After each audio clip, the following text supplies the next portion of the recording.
Hey, what's going on? We were both looking down. I know. I'm I was working like, on this. yeah, huh? I'm working on this thing for our call, and I just can't get it. I just can't get it shorter. So I'll read it. Don't worry, it'll be good. Yeah, we have an extra long story today. We actually got some good submissions. We're running a little low. If you're listening to this now and you're like, hey, I've always thought about sending in an awkward story, but I haven't done it yet. Just go ahead and Do drop it it. in. Just Do drop it. it, because we're always looking for some good awkward stories. Okay. We need to do our things. I need to pull up QuickTime. All right, we're gonna go to quick time. I'm in Discord now.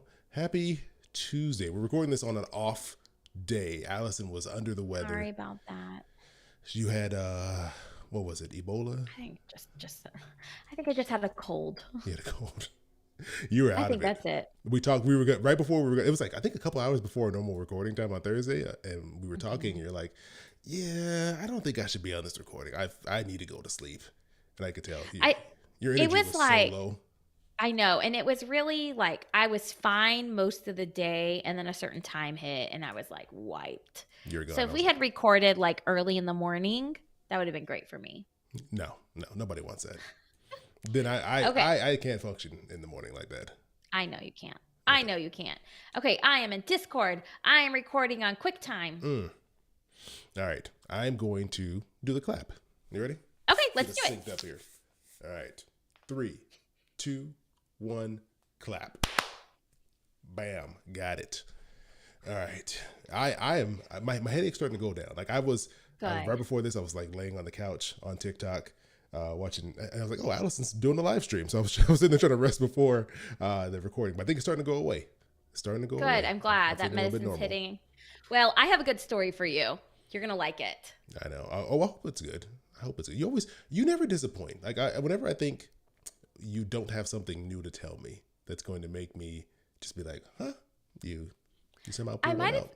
I might have told you this story though I don't know. before. We're gonna find out soon. Okay, let me get some water. Hold on.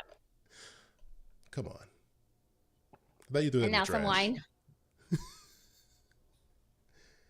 Oh. Water Oh, and wine. before we get in there, did you watch the Super Bowl since the Cowboys were, just I booted from the did playoffs? watch the Super Bowl. Um, please make me laugh. I'm suffering from shingles. Oh No, Angie, no. I've had shingles twice in my life. And I they heard say it's you only get it horrible. once. I heard It it. is horrible. It is horrible. I had shingles once, and I will never forget. Like, I was probably 28 years old the first time I got shingles, Mm. and I remember going, like, when I was 29 years old, going to like an urgent care, and I went to the bathroom. And in the bathroom, like those medicine companies, those drug companies will send like posters and stuff, like promoting their medicine. And it was for a shingles vaccine.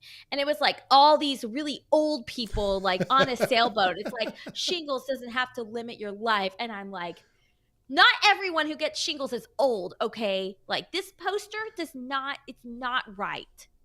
It's I, not good. it's people who have had chickenpox, right? Like if you have chickenpox and you're susceptible to getting shingles. Yes, I've also had Bell's palsy. So that is also from a virus that's dormant in your body from chickenpox. Hello, Detective CB. Welcome. Let me sit So this over here. So that both is of those are from also chickenpox? from chickenpox. So I Oh. got Bell's palsy in college, and that's when one side of your face becomes paralyzed. Yeah, my dad. I Um, remember my dad got that one time when I yes, was and younger. so I had that, and I remember like having to drink out of a straw because if you drink out of a cup, it just like all came Yeah, like the like whole the whole side of your face is just like paralyzed, right? Like it has no movement. paralyzed. Yeah, completely Oh, paralyzed. And so I had that, and then I got shingles when I was 28, and I got it again when I was like 33 or something. see, I'm So, nervous which because is crazy because I'm only 25. So I I, keep telling yourself that. I will. I will. Yeah, I had chickenpox as a kid, which is crazy because like now, like I think we just barely missed the vaccine for chickenpox, right? Like by the time we were like in elementary school, it was out, right? So I think kids after that I they're don't fine. I didn't even. really. Oh, all I know is that my brother's friend got chicken pox. And so my mom was like, go stay the night at Brad's house. Yeah, So they my would do brother that. went to Brad's house And then he got it and came home. It's like, what if we treated lice like that? Talk about But like I don't think if you have lice once, you don't get lice again. I don't think it works like that. I only had lice once, knock on wood. I've never had lice. Oh, well, good. It's not fun. I can imagine. Sure. All right. Wait. Not Ed fun. just said even if you had no chickenpox but had the pox vaccine, you can still get you can still get shingles even if you had the chickenpox vaccine. Okay, so it doesn't really matter. You're gonna get got Yeah, if you're it gonna get doesn't. got, basically. It is so painful. It's awful. I can't stand it. So I'm sorry, Angie, that you have that. But we're gonna make you laugh. Here we go. We hope so. It's a You lot of ready? pressure, Angie. No, we got this. We got All this. right. Because she's here for the long run. She's here right. for this. She's here for the Patreon episode. It's gonna be good. We got a lot packed in. All right. So go ahead. You want to take Yes. you want to take it away? Okay, yeah. Do you have your buttons ready? It's ready. So when you end your story, don't give me a fake ending. Sometimes you fake me out with that. I think your story's ending and it's not. I know. the I button. don't appreciate that. Do you want me to go like this when it's ending? I wouldn't Do appreciate you want me that. to raise my hand when it's ending? So here's the thing, like when you like you get a you can kind of feel when someone's gonna end a sentence because they're kind of like, and then that was what happened, and then I'm like, okay, it's over, but you'll be like, and then that is what happened, but then there was this other. You can't once your voice has started that downward slide to ending. Okay, you I'll gotta make cut sure the it. You're downward like, slide. Okay, here we go. I'm ready. All right. Okay. Take it away. So we have this new dog. His name is Harry Potter. Oh, I was like, you got another dog? Oh, no. We have a dog. His Oh. name is Harry Potter. He's a puppy, and he is so wonderful, and he's amazing, and I love him so much. However, Harry does have a tendency to eat things that are not food. And while this doesn't define who he is as a dog, it is very annoying. So, a couple of weeks ago, my husband was working on a Saturday, and my son had his friend over, and they had a little play date. They were upstairs playing, and I had a meeting with a friend on Zoom. So I said, hey, look, I'm going to go into my office. I'll be out in 45 minutes to an hour. Everything will be good. I go into my office, everything's fine. I come out, I'm walking around kind of picking up the house, and I see Mason's shoe. Mason is the friend that has come over. And I pick it up and I notice that one of his shoes has been completely chewed up and the strap has been removed. And I'm holding it and I turn to my dog and he just looks so guilty. And I was like, what have you done? So then, story's not over yet. So then, whenever Mason's mom comes to pick him up from my house, a house where she thought she would send him and get all of him back in one piece, I opened the door and I said, there's something I need to tell you. And I handed her her shoes, Mason's shoes that were destroyed, $60 of cash. And I just said, I'm sorry. And Mason has not come over to play since.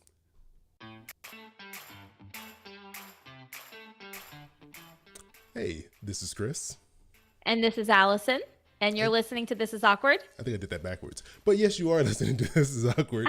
And I'm like, I don't know if you told this story on the podcast before or if you just told me, but I gotta say, remember. I don't remember, but all I'll say is that was very responsible of you. You made sure there's no awkward money situations going on. You weren't gonna have to have that weird thing where you let the kid just go home with a chewed up shoe and the mom's like, what happened to your shoe? I thought about it.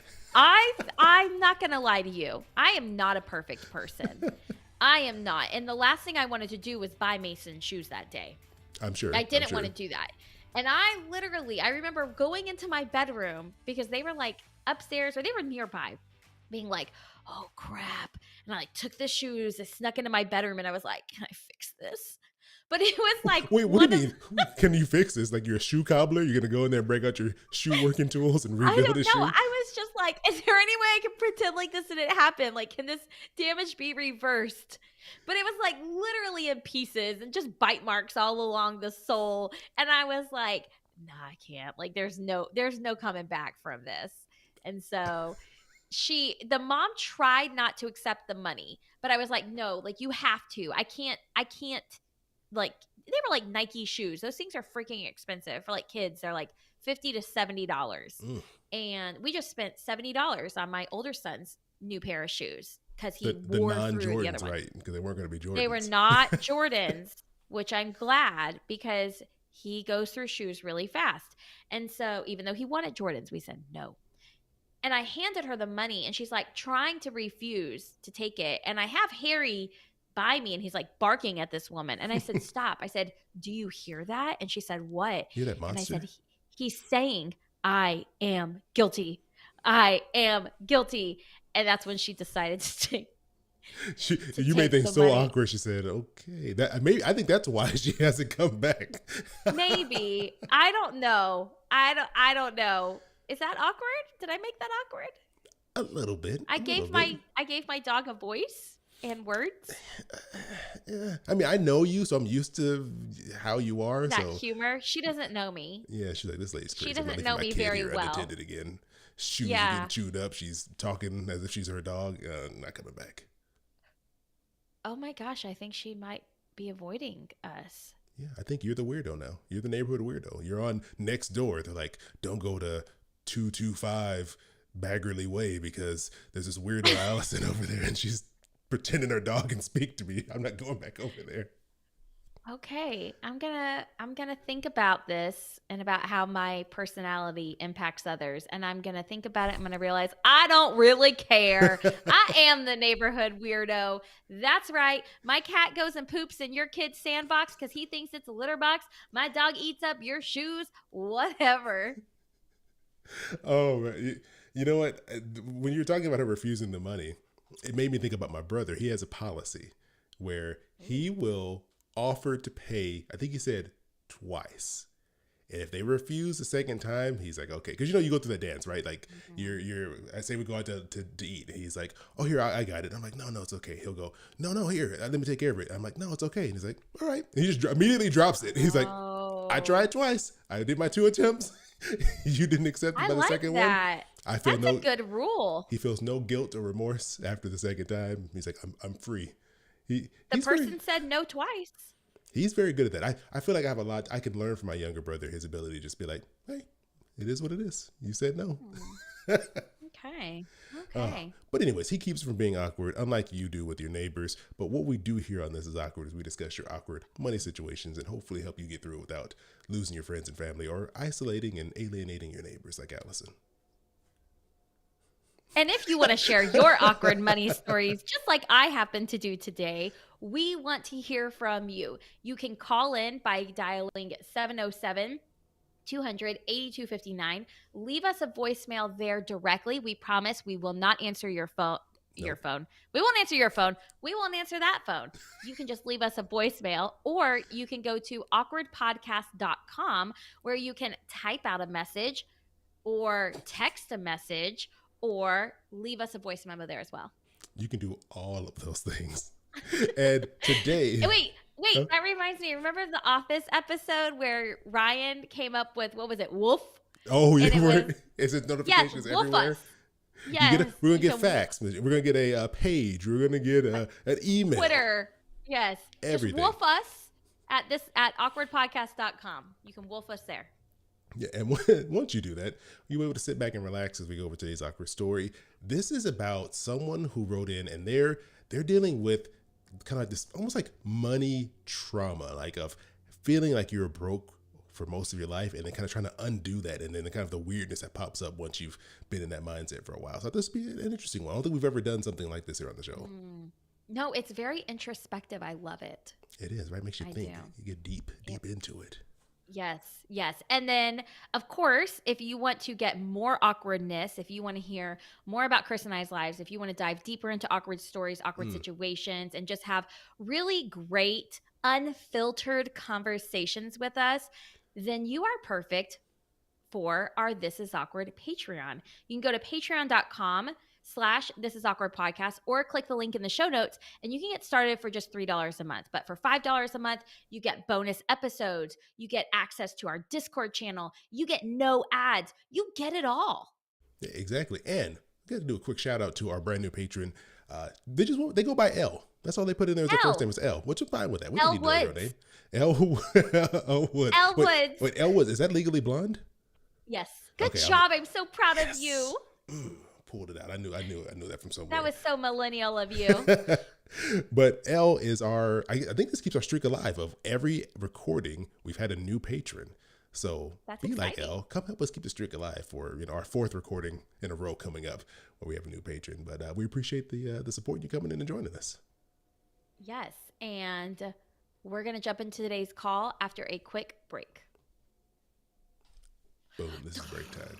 We made it through that. Look at that. You were on it. You knew what was happening. I'm just impressed. I Sometimes had my cheat sheet over here. It's the wine is helping me focus. everyone knows why. Oh my gosh! Performance enhancing drug. Speaking of focus, let me tell you something. You gotta get a sip in there first. Go ahead. My cat is just staring at me. Let me show you this. Hold on. Look at her. She's just like, she's like, wow, you gonna start the podcast without me, huh? Psh, rude. Yeah, pretty much. Okay. So my when I was said focus, I thought of ADHD medicine. When I thought of ADHD medicine, I thought of a conversation I had with my mom last night. Okay. Okay. Okay. I'm following, I think. Okay. So my mom my mom and Matt listen to all these crazy podcasts. Their favorite podcast is by Dr. Peter Attia. And it's like these 3-hour-long podcast interviews. Oh no. Anyway, Oh no. she sent me this message about this podcast. I should probably listen to it, but Matt says I shouldn't.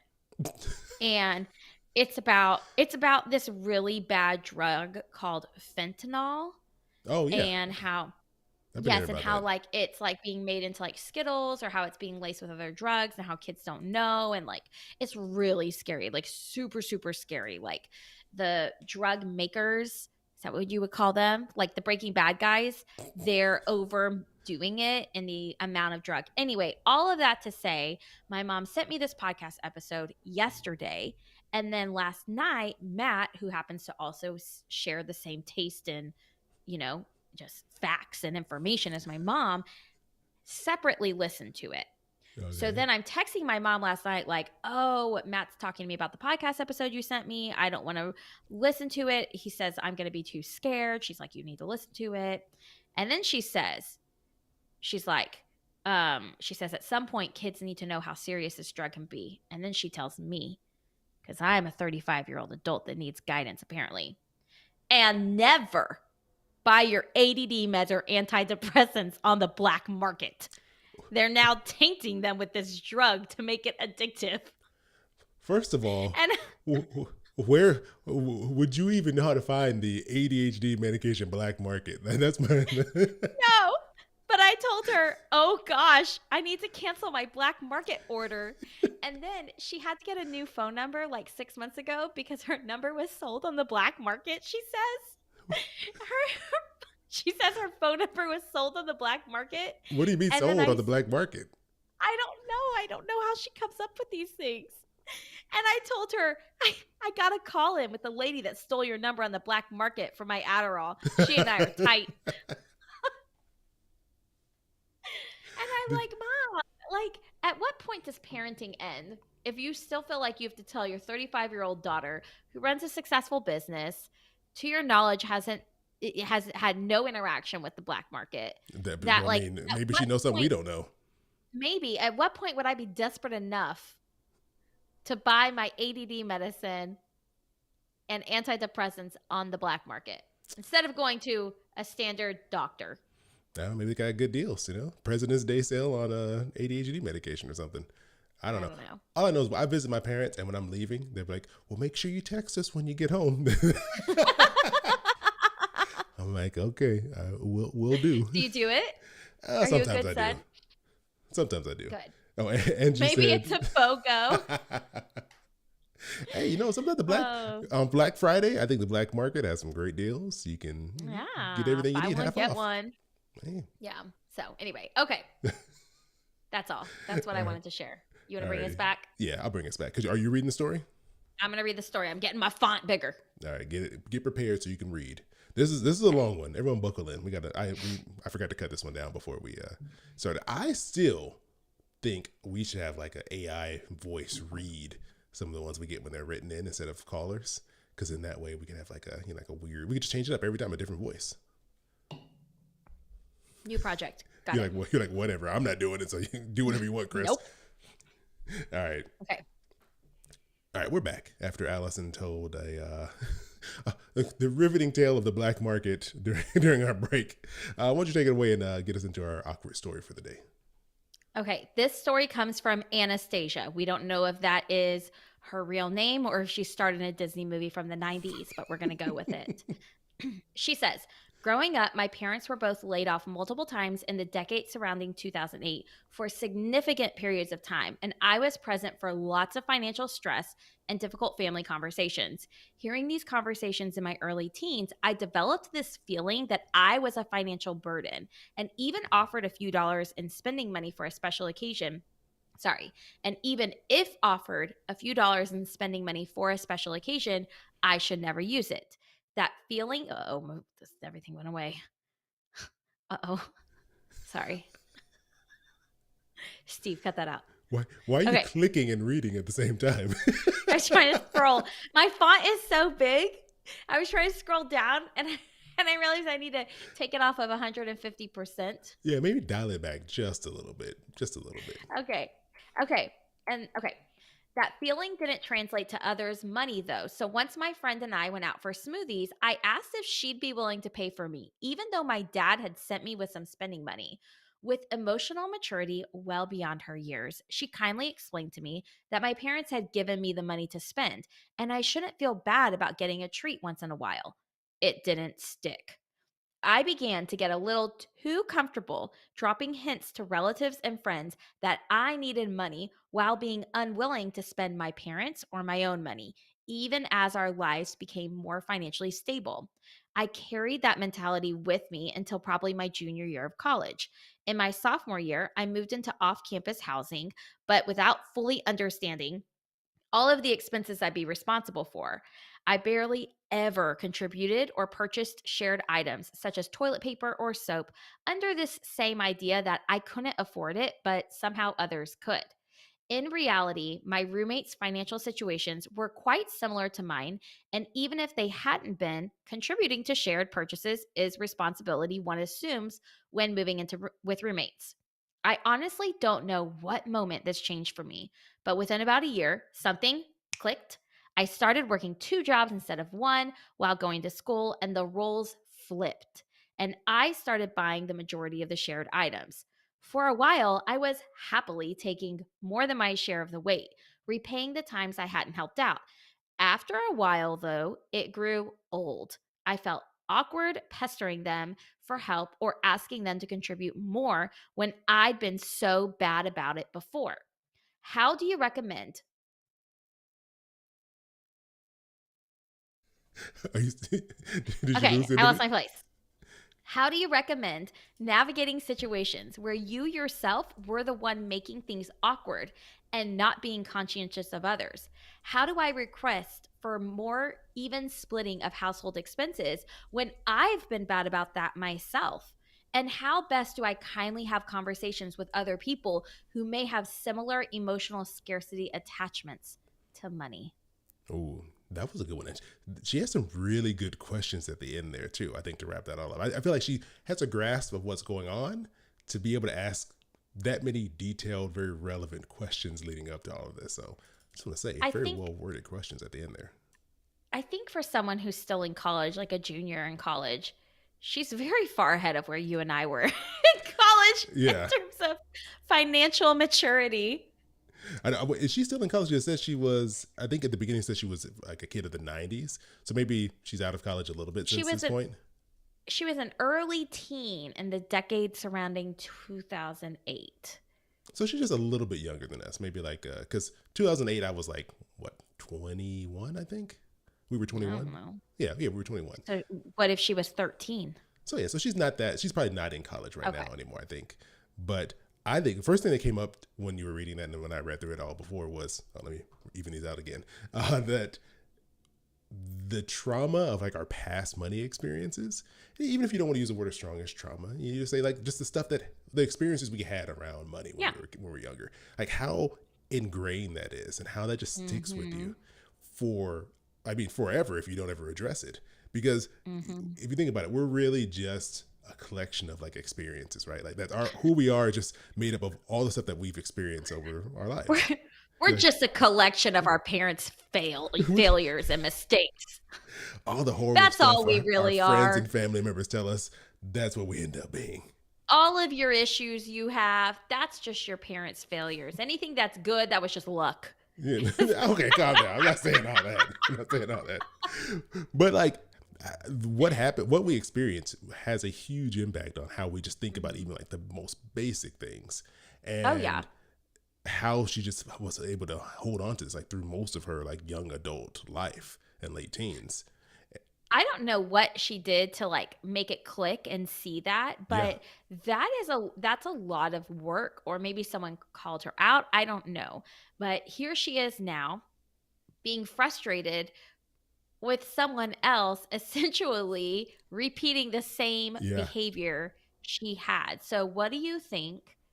First off, I guess, okay, so the first question is, how do you think that she should request for more even of splitting of household expenses when she has been bad about that herself? Because at some Mm. point, they might be thinking, you did this the first year. It's your turn to pay this back. Like, they could be thinking that. My the thought that ran through my mind was, how far in the hole is she right now? Like, how much have they had to cover over the years to like how far are they like in money they've paid to cover her expenses, and how close Mhm. has she come to recouping that or repaying that over the time that she's kind of switched her mindset about all this? Because I could see them being bitter. Like I would be bitter. Like if my roommate was like not buying toilet paper and not buying Mhm. food and just like using up everything and just going about their day like everything's fine, I would be a little bitter. And if Yeah. all of a sudden they switched around and started paying for stuff, I could easily see people being like, well, I'll wait, until I feel properly compensated before I start pitching back in again. It's your turn. You're Yeah, up. You're up to exactly. bat. So I think I could see it being a little bit of that. They're just kind of like, you know what, Yeah. you're finally carrying your weight, so I'll let you, do your thing for a while. I don't know. What are your Okay. thoughts on this? Which she did, which she says she did. She said, for a while, I was happily taking more than my share weight, repaying the times I hadn't helped out. So essentially, now she feels like she's paid her dues. Whether or Well, not her roommates agree, she feels like, okay, I've yeah. paid my dues. I have really been going overboard and really doing my share of the weight. Now we're even and it's time to split costs evenly. That's essentially where she stands. So it's time to have that conversation. You and I are Yeah. roommates. I'm not sharing, I'm not doing my part. What do you say to me? Now, the thing is, it's about perception, right? Like she could feel Hmm.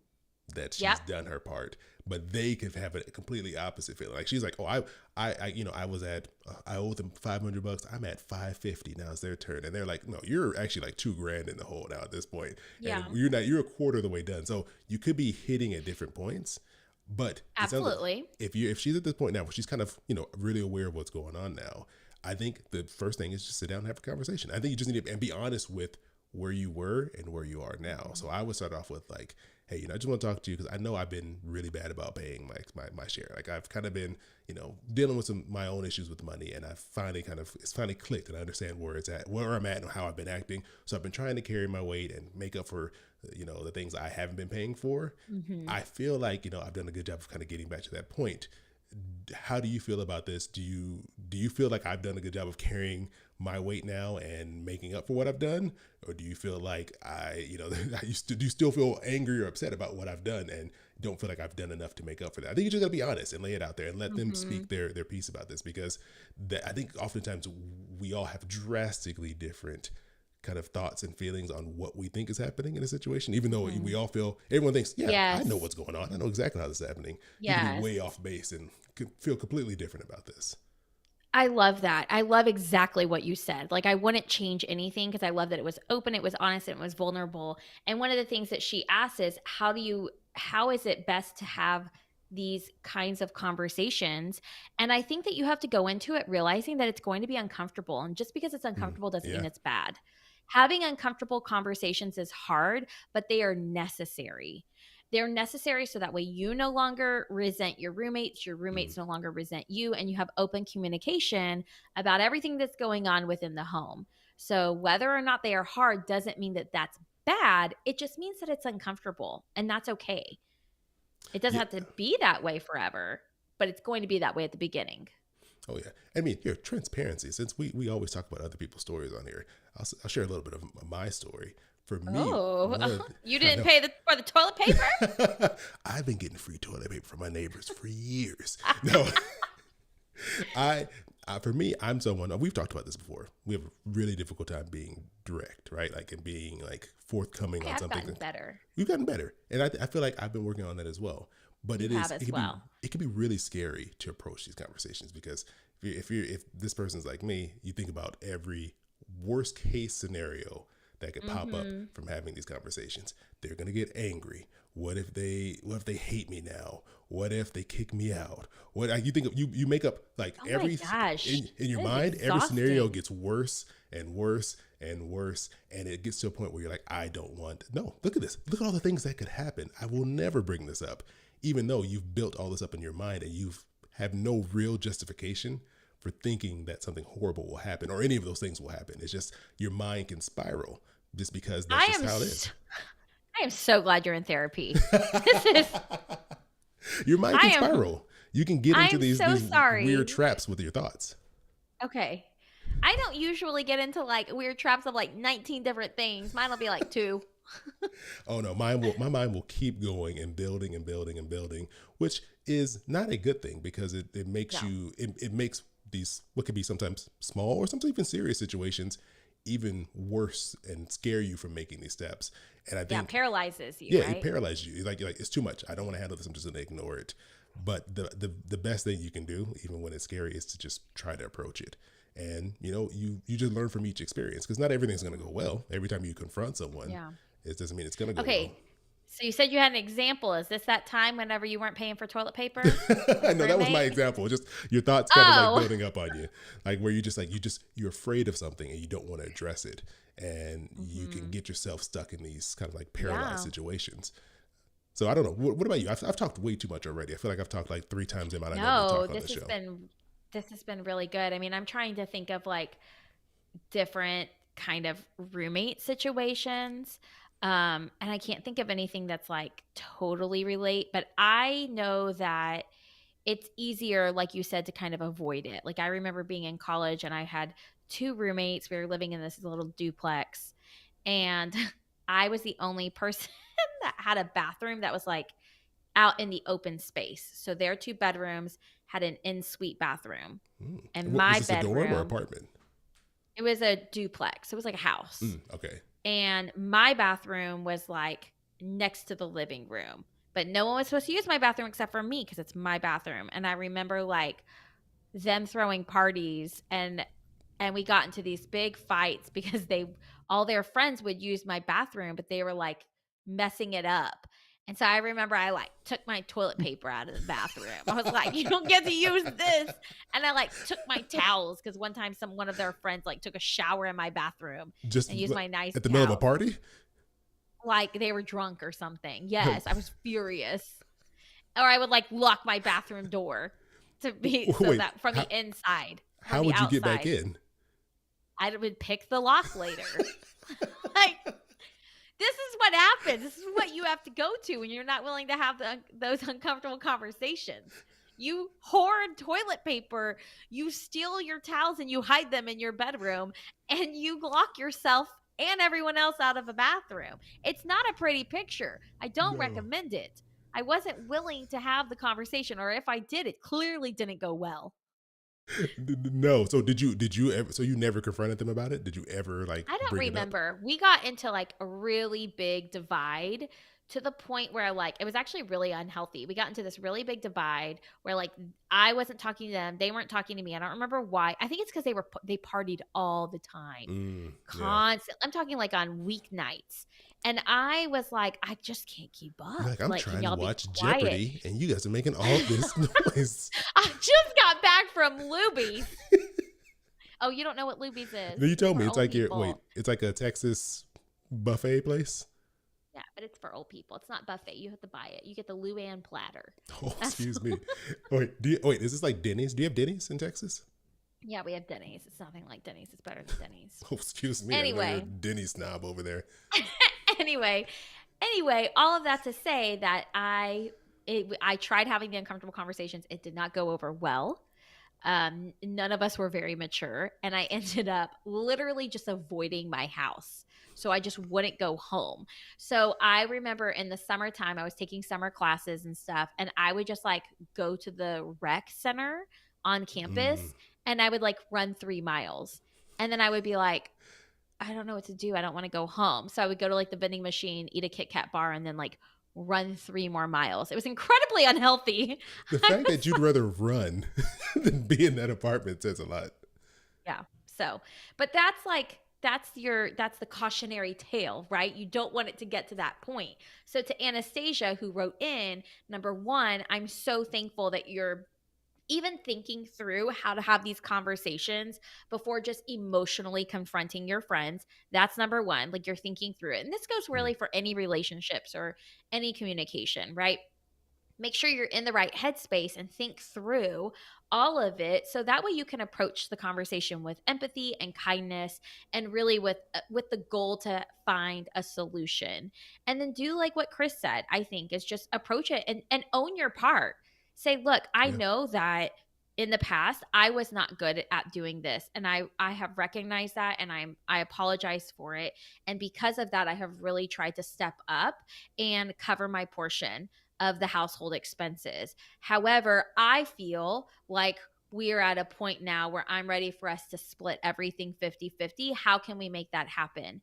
And then there are different apps. Like I know I've used an app for travel, like when I travel with friends called Splitwise. And it takes like Mm. all of your travel expenses and it splits them, by percentages or by amounts. There's got to be apps out there that are meant for roommates to split these types of things. That way, you are not the one notifying them. It is the app notifying them. Like, hey, reminder, pay your portion. Yeah. And I think too, you have to be prepared mentally when you approach these situations, especially since she's acknowledging that she was in the wrong at first, that Hmm. they may not agree with you. They may not think that you've Hmm. hit the milestone yet, the dollar amount Hmm. to be equal. And I think you can't let that make you get angry or defensive or, you gotta take your emotions out of it. Know that you've probably been an emotional burden on them for a while, Hmm. and just Yes. because you feel you're done doesn't mean that they think you're done. And just kind of let that be part of the conversation to come to an agreement. I think there's gonna be some compromise in there, right? Like maybe you Yes. think it's I'm done now. They're like, nah, you probably need to do another 6 months of this. Like, okay, what about 3 more months? You got to find something in there to compromise between all of you. Exactly. Exactly. And then be open to that. Be Yeah, open to that compromise. And like you said, if they come back to you and say, like, no, you haven't done your part, just say like, okay, well, where can we come how can we come to a solution where you feel like I've done my part and I feel like I've done my part, yeah, and just talk openly about it. Doesn't mean that one of you is right and one of you is wrong, but honestly, like, I'm just so impressed that she, number 1, was able to reflect on her childhood experiences with money, pinpoint, where she personally struggles, how that has impacted her, how it has impacted others, and yeah. how she can move forward and have conversations about money in a kind and empathetic way. I just have to say, bravo, Anastasia. I want my kids to be like you. Yeah, that level of maturity is big. I wonder if she go to therapy because if not, if she does, it's a Mhm. great commercial for for therapy because Yes. Well, this is when we'd like to talk about our new advertiser, BetterHelp. You can get BetterHelp for $5 a month when you use the is that how much code it costs? Chris and Allison. No, it's more expensive. Chris and Allison are awesome. Just kidding. That's this. We are not affiliated with them. Don't try to use that code. It will not work. No, no. Better help if you're listening. We'll talk to you if you have something Feel talk to us free. about. Yeah, we talk about therapy a lot. We'll promote you. Send us all your money so we can, I don't know, Go pay for make a more lot of therapy money. for That sounds ourselves. terrible. I No, know. so we can pay for more therapy. Uh, So we can so we can have therapy and go through our own issues. Yes, go talk about them. I'm curious because I think we've all had like these roommate situations. I think I had one too Hmm. where I had a roommate. I would never confront him about anything. I think I finally broke Hmm. down and said something because I'm not like a neat freak, but he was definitely dirtier than I was. Like he was just kind of Mm, living life wild and free. But I was just too nervous. I never brought it up until I just got so frustrated that when the really? lease was up, I just left. Like I Oh, just like, okay, you know what? I can't. I'm not gonna renew. I'm gonna do my own thing. I had a rough roommate situation where my roommate snored really loud, and I was like, "Dude, you've got to use these breathing strips." And we should probably, like, is it weird we share a bed? I Is knew this where this was going. this happened like 3 days ago. I've been getting such poor sleep thanks to Matt and his snoring. So And that was he's the problem. He's caused these issues. yes, and but he went and got these breathing strips, and he hasn't been snoring. It's been so wonderful because I was like, I'm about to like go sleep on the sofa. It's been Yeah, so bad. snoring. And then I put in earplugs, and it fixes the problem. But then I sleep through all my alarms. Yeah, that So I doesn't work can't out. be a responsible adult and mom that gets her kids up for school in time if I'm not waking up myself. So Well, I'm happy it was able to be anyway, fixed with those breathing strips because I've heard that does not work for everybody. well, we're on like night 3. So anyway, I don't know, but it's a bad roommate situation.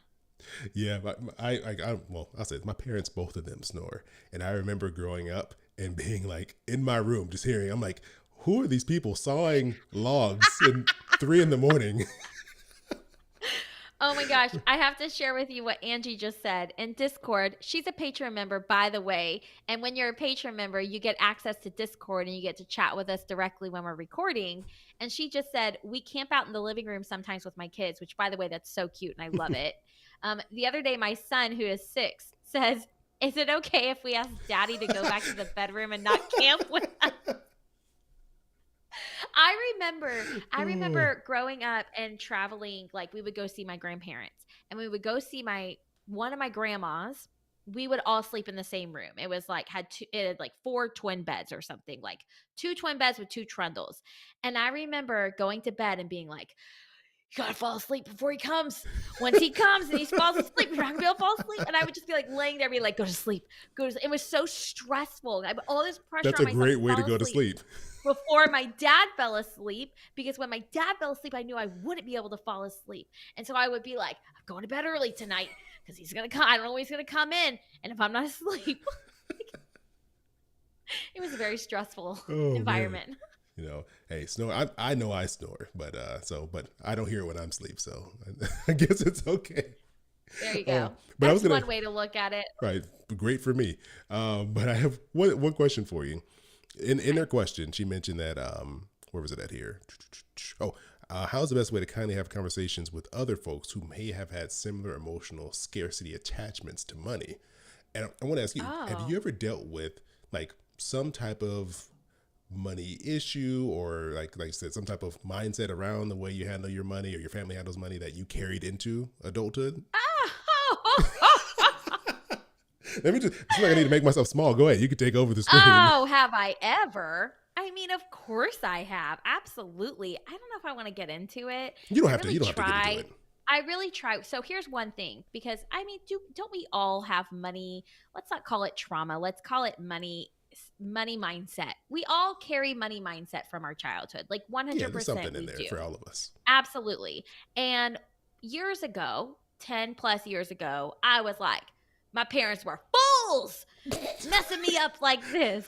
What were they thinking? Do they know? Like, I was just like, how dare they put this on me? Or I reacted to this in this way. And now as a parent, I am like, oh crap.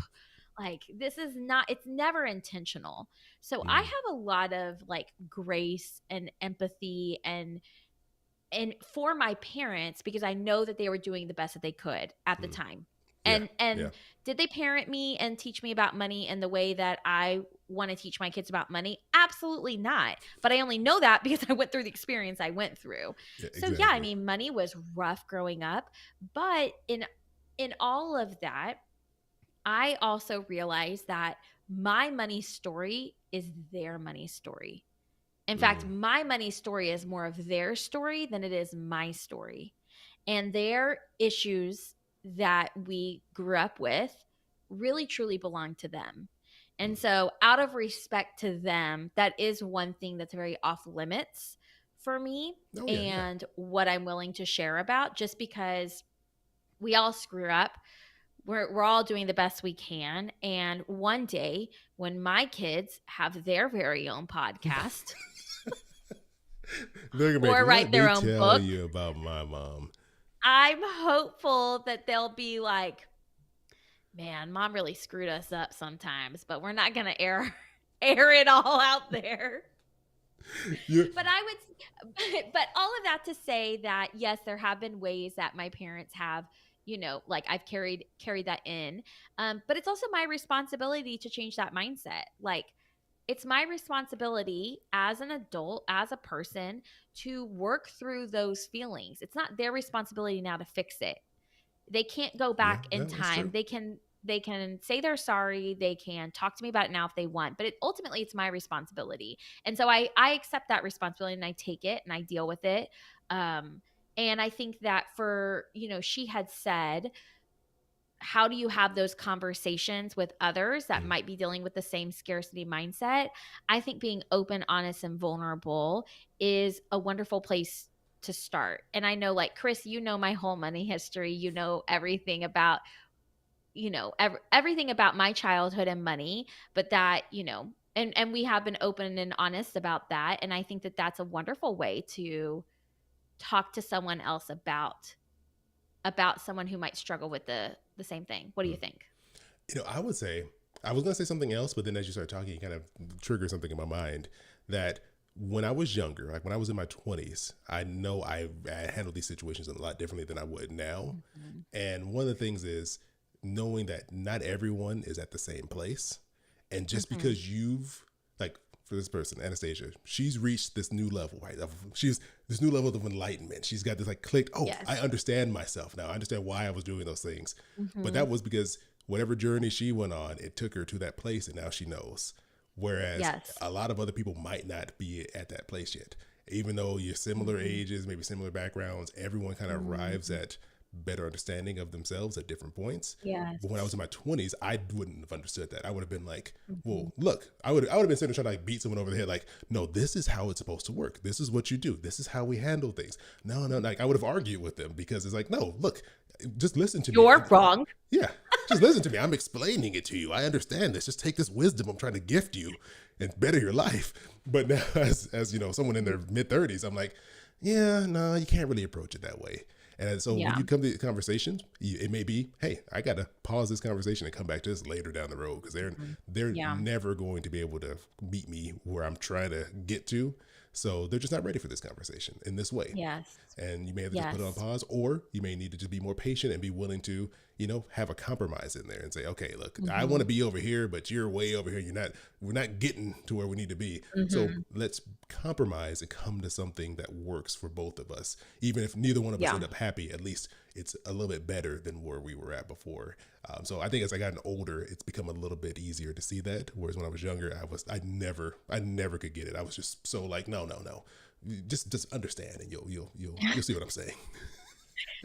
I love that, and that's so true. With age comes just clarity, really, Yeah. is what you had was clarity. So I am interested for anyone who's listening right now, whether you're watching live or listening live, or you're listening this in your podcast player months away.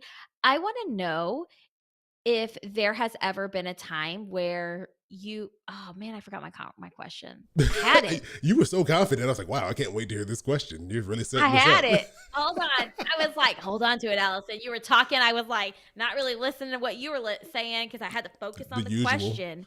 I was like, "Here we go. This is how I'm going to wrap compromise. it Is that what up, you're going to talk Allison. about? Like I'm going to compromising. wrap it up, tie it up with a pretty bow." I want to know for anyone who's listening, whether you're listening now or you're listening in the future, whatever time you're listening to this episode, I want to know if Did you I start don't that? even Did you remember. start that sentence hoping that by the time you got to the end, you remember the question? Hell yes. You know me so well. That was a real I Michael don't Scott moment. remember. And there was a very insightful question that I was going to say, but you see, my ADHD medicine has worn off and I haven't gone to the black market to get it anymore yet. So, I think you were going to say, have you ever said to yourself that you're not going to, for any reason, at any time, ever, under no circumstance. This is Michael from The Office, where he was. Do you remember that he was in there with David oh Wallace? And yes, he's like, yes. sometimes you just start a sentence and you You don't figure know it where out. it's going. Yeah. That's how I feel most of the time once my medication wears off. No, I guess what I wanted to ask is for anyone who's listening, I want you to write in and share with us if there has ever been a time in your life when you, I don't know, You just try to do the same thing for a third time.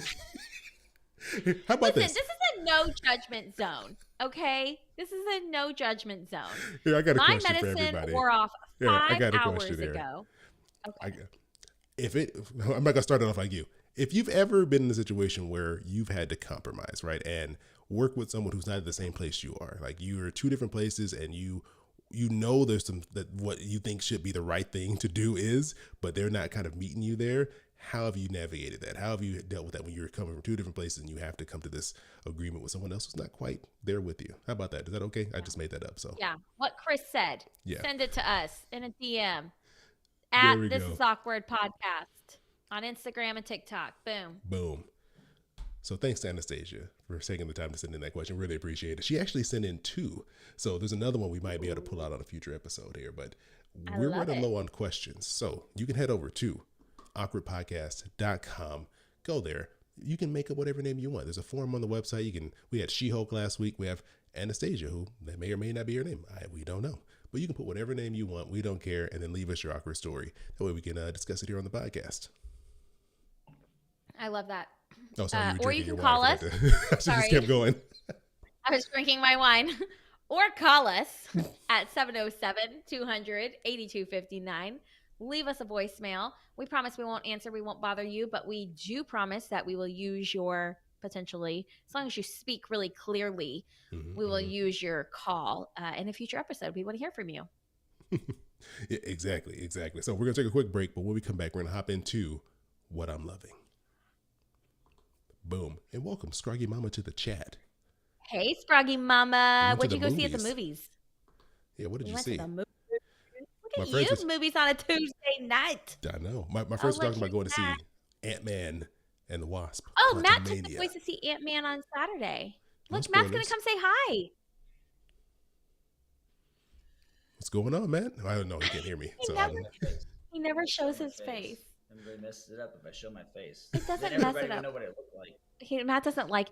Did I ever tell you that one time there was a feature about us in a news article about our family, and they named Matt as like his name was Peter or Patrick, and Matt was like, "I like this. I don't want anyone to know my real name." Like he just is so private that he's like, I want people to just call me Patrick or Peter. Hey, it's understandable. Anyway. The internet's a weird place. Man. Oh, he wants to know if you saw Ant-Man. No, I haven't seen it yet. I've been trying to dodge spoilers all week. I'm trying to dodge the spoilers. Come talking to the microphone. I'm telling you, Kang is awesome. Oh, okay. Kang is awesome. All right, whoever Kang is. Pretty much the best part of the movie. Oh, okay. I'm looking forward to that because he was good in Loki. I know you can't hear me, but I hosted. He was good in Loki. He's looking forward to it. I hosted like 15 women over at my house on Saturday night. I had like a girls' night, and I told Matt, I said I'm gonna have a girls' night, and he was like, "What do I do?" And I was like, "I don't care." He was like, "Where do I go?" And I said, "Upstairs, downstairs. I don't care." Something tells me this is not how that went. No, he said something tells me this is not how that went. Isn't that how it went? What are you putting this in my ear? No. I'm not asking a question anymore. He says something tells me that's not how it went. Is that how it went? Yes. How did what go? How I was like, I'm hosting a girls' night, and you were like, what am I supposed to do? Where do I go? And I was like, I don't care. Go upstairs. Stay downstairs. And you were like, you did not give me the option to stay downstairs. I said stay downstairs. No, I said the kids could not stay downstairs. Yeah, that was like, well, yeah, that's gonna go over really well. But then you said, and then I was like, or go to a movie. And he said, we'll go see Ant-Man. We'll go see Ant-Man. I had to buy tickets like 5 days in advance or whatever, just so I could get tickets. But yeah, I'm hoping they're not sold out anymore. I go. He's hoping they're not sold out anymore. I don't think so. Probably not for the second weekend. Not for the second weekend. I think Ant-Man's the lamest of all the Marvel characters. Wow. Who wants to be an ant? Stupid. He's not an ant. He's not. He doesn't turn into an ant. Have you even seen these movies? Oh, so it's Honey, I Shrunk the Kids? Well, which is a great movie, by the way. A great film, piece of cinema. Through the cinema, and one of the things. Okay, He shrunk I'm- out, and he was in the cereal when he was about to eat. I'm sorry. We're having a podcast recording. Can you take the dog with you? How rude. Oh, okay. I have the dog at my feet. How rude, Allison.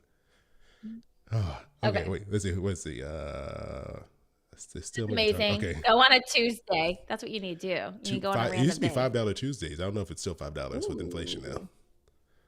Maybe. Ask my husband one $6.50 spoiler Tuesdays. question. What question? Is Lewis in it? I think it's Luis. Oh. Whatever. You can't ask Get him. Angie. Allison has no idea what she's talking. Where are you going? Where are you going? You can't ask Allison any type of Marvel questions. She doesn't know any of this stuff. She doesn't know what's going on. Let's see, because did you watch the first? Okay, Angie. Oh, what do you got? I said, is Luis in it? And he said, no, that was the most disappointing part of the movie. He was he even in the second one? He was the best thing about the first one. There's 2 Ant-Man movies? Yeah. Okay, he was in Oh, the it's second just one. that- It's been so long since I've seen it. Is this not the first one? Is this the This third is the one? third one, Allison. Golly. Okay. What's up? Struggle Oh, on joining snap. us. Y'all are still on. We're I know. We got to still go. going. Oh, yeah. Okay. Let's You hop wanna into bring us this. back? All right. You bring us back. Sorry, Steve.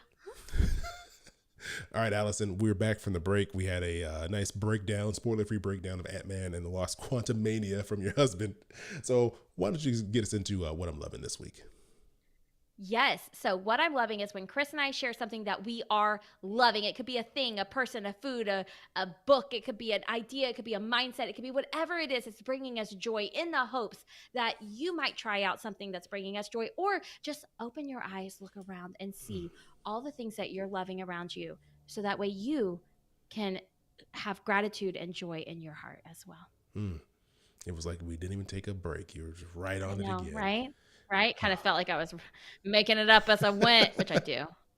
Oh, man. I wish what I was loving this week was Ant-Man and the Wasp, but I have not seen it yet. But for you, do you have something that you want to kick us off? I do. So first off, I want to say that every time before Chris and I record, Chris gives me a hard time. He's always like, Allison, you struggle with finding what you're loving. You never have, you always have enough awkward stories, but you always have trouble finding out what you're loving. And this might be true. Yeah, you're truly in mom mode, because the sad story you told me about how no one buys you as a mom a Christmas gift, and you're always like, I know what all the gifts are.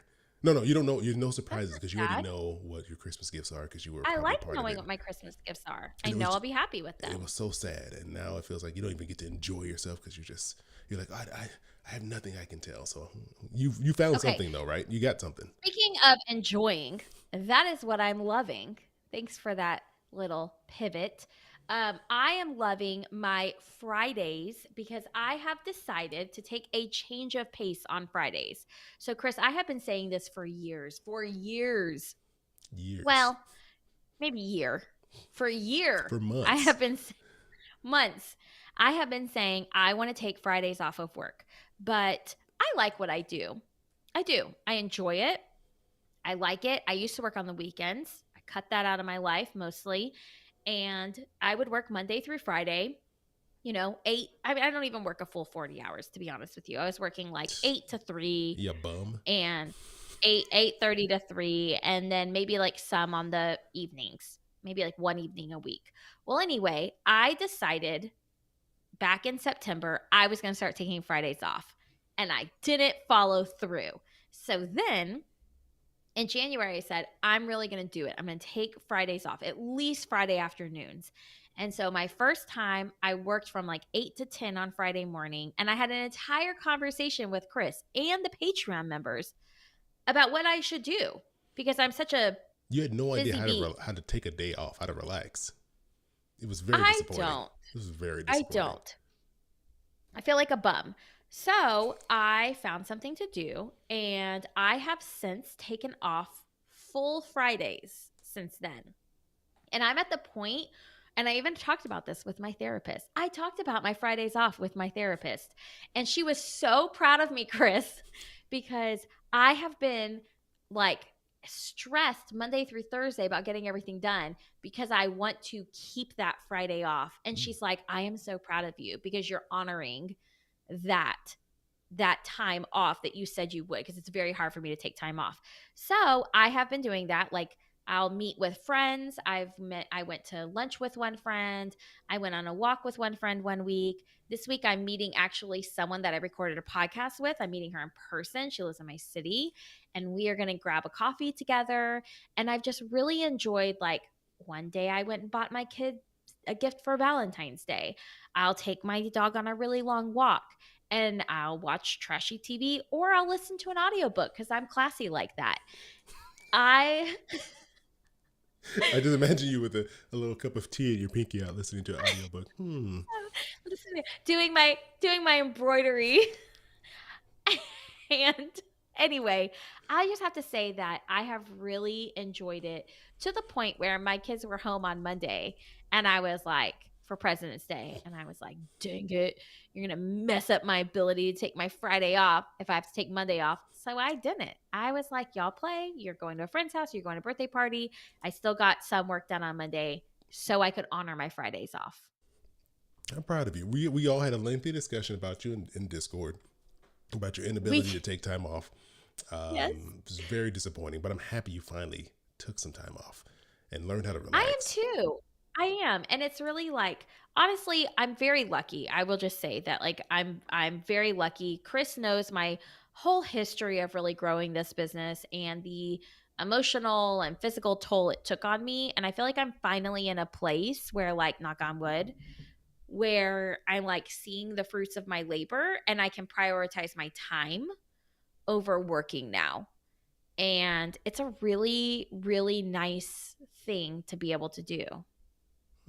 Well, good. I hope you continue relaxing and taking some time for yourself, as you should. I don't know what I mean. Now, there have been times on Fridays, my Fridays off, that I've, like, watched TikTok videos for 2 hours, and then I get really mad at myself because I'm like, what a waste of time. No, and, like, I, like, get really angry at myself. So if anyone has any ideas, please, any ideas for what I should do on my Fridays off, let me know. I even have a list. I created a list in my journal. That way, when I want to work, I can go to the list. This is so sad. I've never seen someone have that hard of a time relaxing. They need to make a to-do list of relaxing things. I make a to-do list every Friday of things I can do instead of working, but then that to-do list feels very overwhelming, and so then I do everything on that list, and then I don't relax. Earlier, our topic was about someone who's having a hard time, approaching a conversation, also dealing with maybe someone who's at a different place than them mentally, like they're not in the same space. And that's what's happening right now. I have no comprehension of what you're talking about. Like, for me, that makes no sense how you cannot relax. Like, I'm working on Fridays, but if I needed to not work on Fridays, let me tell you, I would just stop working and do something. I have, like, so much, because my kids are gone. And so I'm like, oh my gosh, this is perfect time for me to, like, get all this stuff done. Oh goodness. Let me see. Scruggy Mama said, what's a day off? I literally made a list. It says free time. And I have a list. Do you want me to read it to you? Yeah, please let us see your free time list. Okay. Well, I had to go to my son's sweetheart tea. So that was attending an event for 30 minutes. I have laundry. Okay. House. So far you're 0 for 3 on your relaxing to-do list here. Listen. Okay, so sweetheart tea. So laundry. Scruggy Mama said here, so proud of you, Allison. This is encouraging to at least do half day every other Friday. Now, yes. You may want to take that. You may want to delete that comment out of there, Scruggy Mama, because at this point she's not doing a great job. So let's see how the rest of this goes. No, it's fine. Here's another. Listen, watch a movie. Okay. This was the Friday before Valentine's Day. Buy Valentines for boys. Evan, 5th grade yearbook shout out. Blue and gold slideshow. Cub Scout stuff. Update Quicken. Update budget. I think you're like 1 for 10 at this point on that list. Here's another list that I have. Yes, Scruggy Mama, go ahead and just preemptively take that comment back, because you should not be proud of what we're hearing right now. Here's a list of things I can do. Let me see. Do I have? Okay.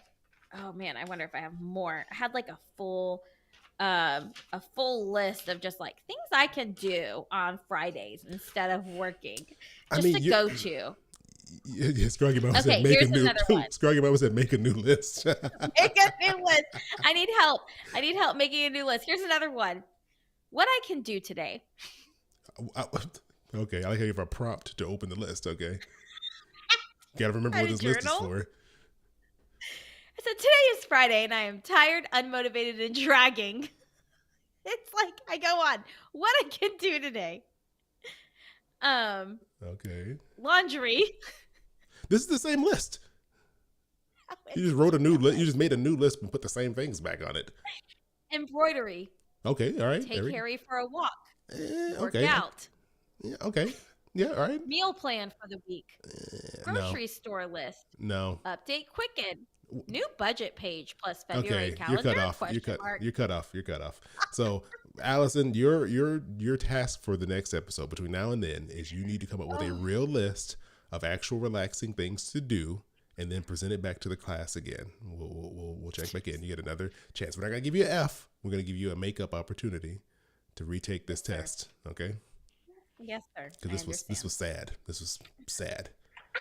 Yes, Scruggy Mama said nothing finance related. Can't. What? No. What if I listen to a finance book?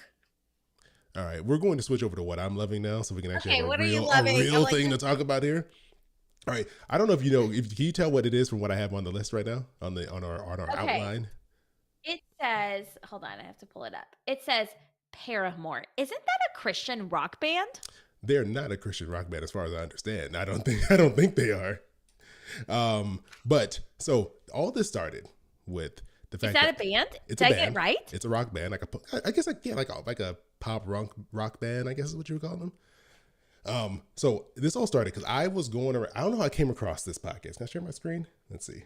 I have not tested our screen sharing capabilities this episode to see what happens. Okay, you can see our behind the scenes here. That's the wrong window. It would be, hold on.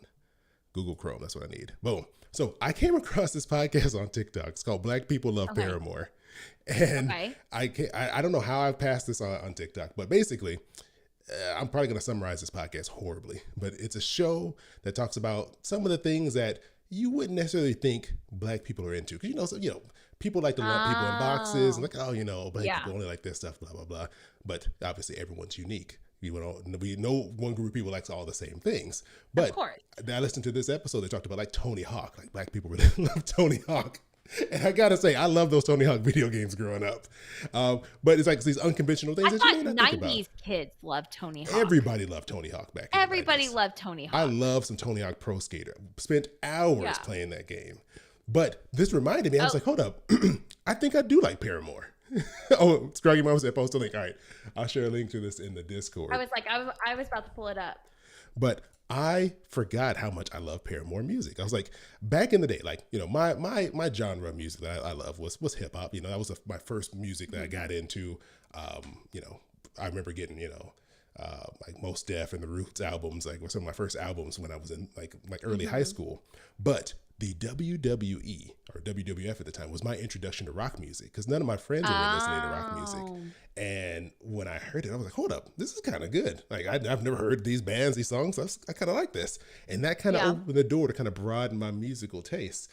And so when I saw this podcast, I was like, I think I have heard some of their music. So I went on Spotify and I started listening. And I was like, hold up, I really do like this. So I have like a Paramore I want to listen to them going. tomorrow. All right, I'll send you my Paramore playlist I got. Send me your Paramore playlist.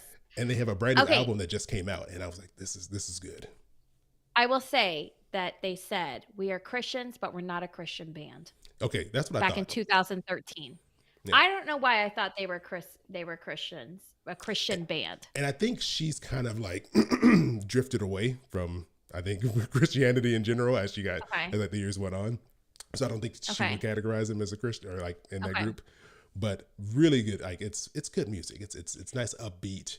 What am I gonna say? But the podcast though is what you're loving. No, what I'm loving is the band. But the podcast was my lead up to how I got reintroduced to them again after listening to that podcast. Like, hold up, yeah, I do like Paramore.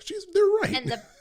And the podcast is about all things that, like, what are some of the things It's they like talk about? Black culture, like things, Yeah. she brings on a guest and talk about some of the things that they really enjoy in the culture, and also some of the things that maybe you wouldn't think that if you want to put people in a box, like you wouldn't assume that people in the Black culture like this thing, but like no. We actually love Paramore and Tony Hawk and a bunch of other stuff. But it was both the podcast and the music were a good listen. And that's what it got me into it. I got into this like end of last year. I just kept forgetting to talk about this. So my Spotify Wrapped, Paramore was at the top of my listening. Oh, because you were just listening to it on repeat. Because I don't listen to a lot of music. I'm not a huge music listener. Yeah, I have more times than I will. So here's the only, you want to know about the only time I listen to music? The only time I listen to music is when I'm working.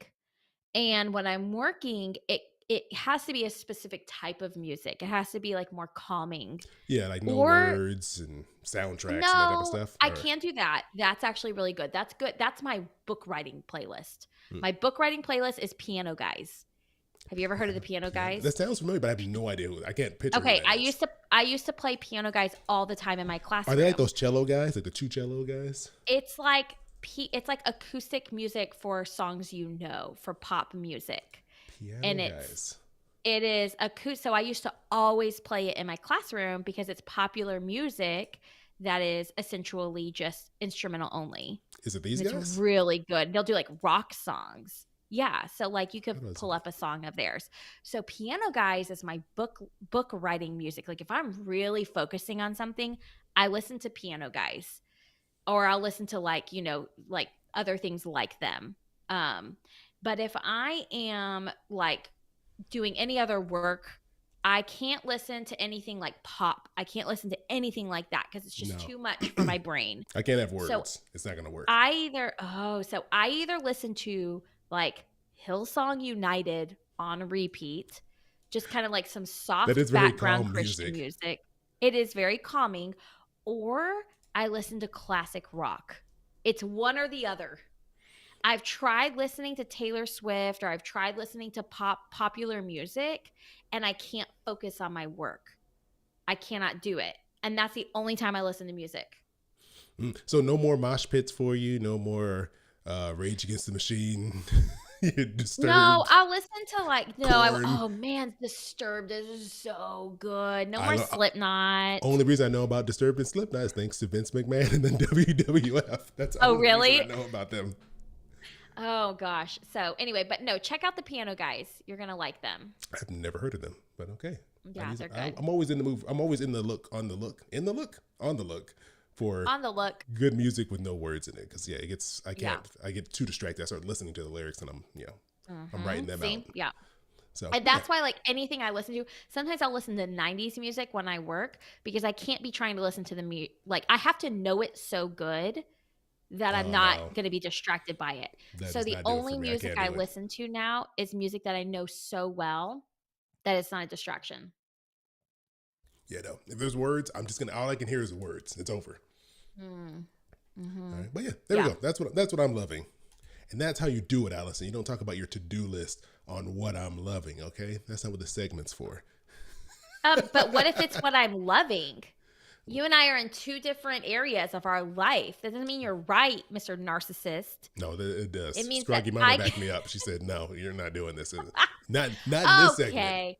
Not in this segment." Okay. On another note, let's move on to our last segment, which is our listener shout out. Yes. So this episode, we're shouting out our brand new patron, Elle. Really appreciate you coming in, supporting what we do, joining the family. And also, this is kind of like a double shout out because we have, Rebecca, who joined, I think it was the last episode we did, but now she's officially in the Discord. So welcome, Rebecca. Welcome, Elle. Thanks for joining us. We really appreciate it because, it's just, I don't know. It's always a nice feeling when people come in and support us and become part of the patron family. Come jump in here in Discord and have a good time with us. Yes. So, we made it to the end of another episode. We promised this one would be shorter. No, we definitely did not live up to that promise. Even Scroggy Mama was like, "Oh, they're going late today," or was that Angie? That was Scroggy. She was like, "Oh, they're still here." They're still here. Yeah, we're still here. Oh goodness. Well, thankfully it wasn't too awkward. But if you want to join our awkward family, You can join Patreon by going to patreon.com/This Is Awkward Podcast, or click the link in the show notes. And if you're like, hey, I have an awkward money story, I need you guys to talk about it, whether it's happening now in the present or it's already happened in the past and you just want a new outlook on it, then give us a call at 707-200-8259, or go to awkwardpodcast.com, where you can leave us a voice memo, type it out, and get in contact with us. We need some more stories. So please, Yes, send yours in. We get know you those have in. them. We know you got something. I mean, like, if Allison could come and be awkward every episode, we know at least one of you every so often has something awkward you want to tell us about. So come on here. Be more awkward like me. Yeah. Be like Allison. Not being able to take time off, but being awkward. Focus on that part. Yeah. Right? I like it. I like it. All right. Well, thanks again to Anastasia for sending in that awkward story, and we look forward to the new stories that are going to be coming soon. Yeah. We'll see you next time for a brand new episode of This Is Awkward Podcast. That is what they call it. Oh, we made it. I said that we were going to be shorter this time, Chris. What happened? You were not even close. All right. So we're streaming on Facebook and Twitter. So I'm saying goodbye to the Facebook and Twitter people. We're heading out. Bye, Facebook, bye, Twitter. We're only going to stay on YouTube for our Patreon bonus stuff we gotta put together. Okay, I'm going to turn my fan on a little bit more. And boy, do we have some things to talk about with y'all. We got some stuff to talk about. Okay, right. You going to start the music for Patreon? Oh, yeah, why not?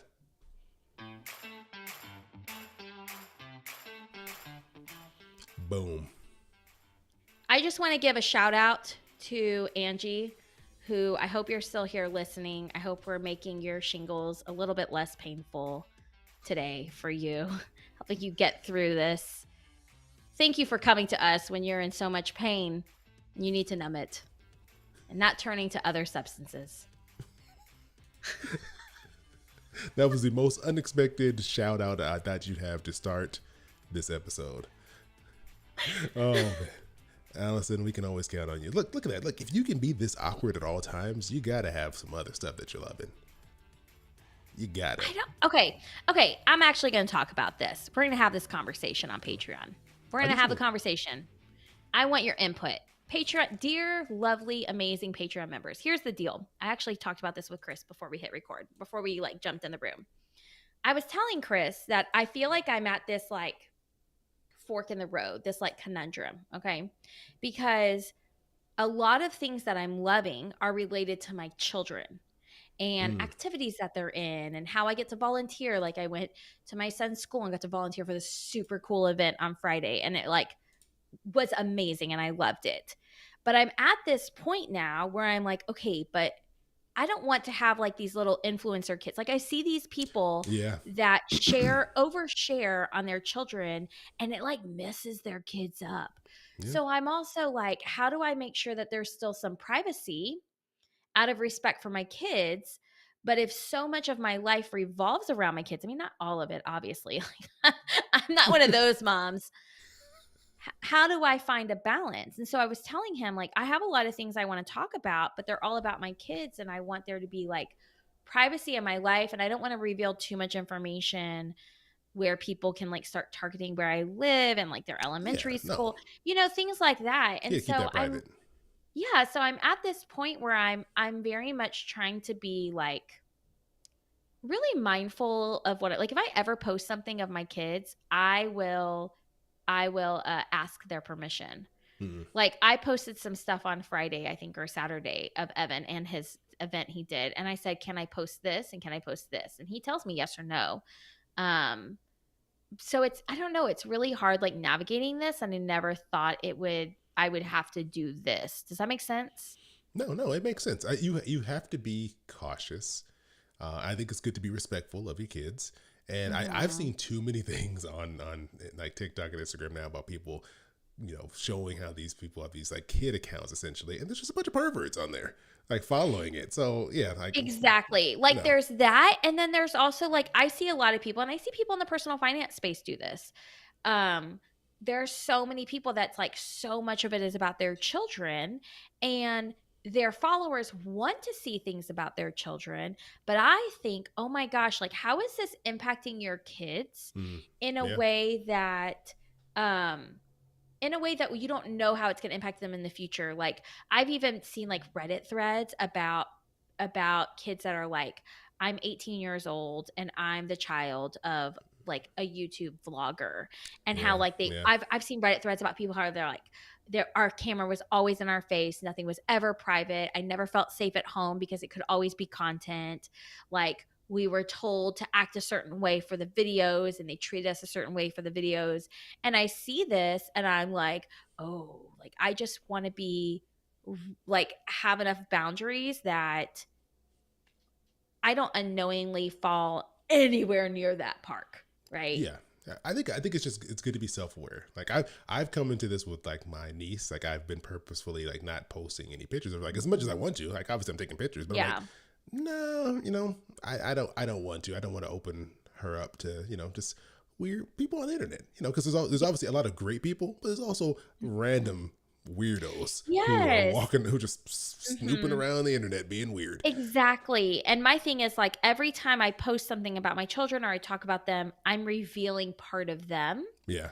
and I'm giving clues about them. Yeah. And that's scary to me. So it's been really like something that I don't know, because I used to like what I used to do. Like, if you follow me, I mean, Chris, I mean, I don't know if you remember this, but like in 2017, 2018, when I started all of this, I There's a posted lot of about your them all the time. Yeah, there's a lot of stuff They were about your like, family on there. what? There's a lot of stuff about your family at the time. Yeah, tons of stuff about my family all the time because they were little and they were cute. And that idea of them, like, okay, so also another thing is my son has told me, like, Mom, I Googled you at school and like all this stuff came up. And I was like, oh, yeah. Like, he's like, you've been in all this stuff. And I'm like, yeah, like, that's cool. Then one day he came home, he's like, Mom, I Googled my name and all this stuff came up. And I was like, Oh, because you've oh mentioned my him in gosh, articles because and I've things like that. mentioned him. He was like, I saw pictures of me at Big Bend. I saw pictures here and here. And like all the kids in my class were like, whoa. And I was like, he thought it was cool, but I was like, Mm. what have I done? He's like, I'm internet famous. I made it. I'm like, no. Like, and so I don't know. So it's really hard. It's really, really hard. And then with this book, I'm like, ha! Good luck, kids. But at least it's contained in the book, right? Like, at least Yes. it's not going to be like all over the internet. Yeah. But it's something new we all have to navigate now, right? Like, 20 years ago, 10 years ago, this it wasn't as big of a Yeah. thing as it is now. And it's something that I'm just trying, like, I know I'm not going to get it perfect, and it's not what I'm striving for. I'm not striving for perfection. I know I'm going to make mistakes along the way. What the heck is that noise? I don't know. But I'm just trying to be mindful. And so I always ask myself, like, when I'm sitting there thinking about what I'm loving, and if it has to do with something with my kids or something that's really, wonderful with my family, part of me thinks like, what if I just kept this private for myself? Like some things can be, and that's just I don't know. That's what it is. Now, I think as we all navigate what life looks like with this weird introduction of being, very public on the internet, it doesn't mean not just because we do a podcast. Just even if we didn't do this podcast, that's still a thing where you would still put portions of your life online. Where you have to navigate what you keep to yourself, what you should share, and make the decision for yourself on what makes you comfortable. And I think I think it's never a bad thing to err on the side of caution versus I'm just gonna put every piece of possible thing about my life on the internet. Exactly. You gotta be safe out there. Exactly. Oh, speaking of, I did an interview with this guy's name is Rob Dunwood. He hosts a podcast called The Tech John. And it was cool because I listened to their podcast. So I listened to their podcast. It's always really cool, like getting to talk to someone you listen to all the time. And he's worked in the tech industry for decades. And we were talking about privacy and password protection, things like that. And one of the things he mentioned was Sounds boring.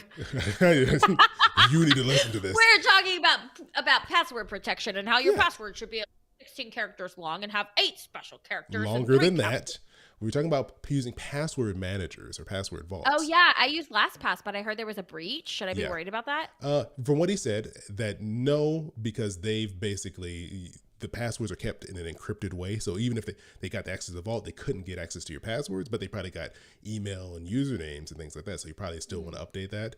He recommended 1Password and Bitwarden as the two. Yeah, until those get hacked. Well, I guess they have better safety practices than Okay. LastPass did, so that wouldn't happen to them. And they also, once that happened, they revealed also what they're doing in the back end to keep that from happening to their stuff.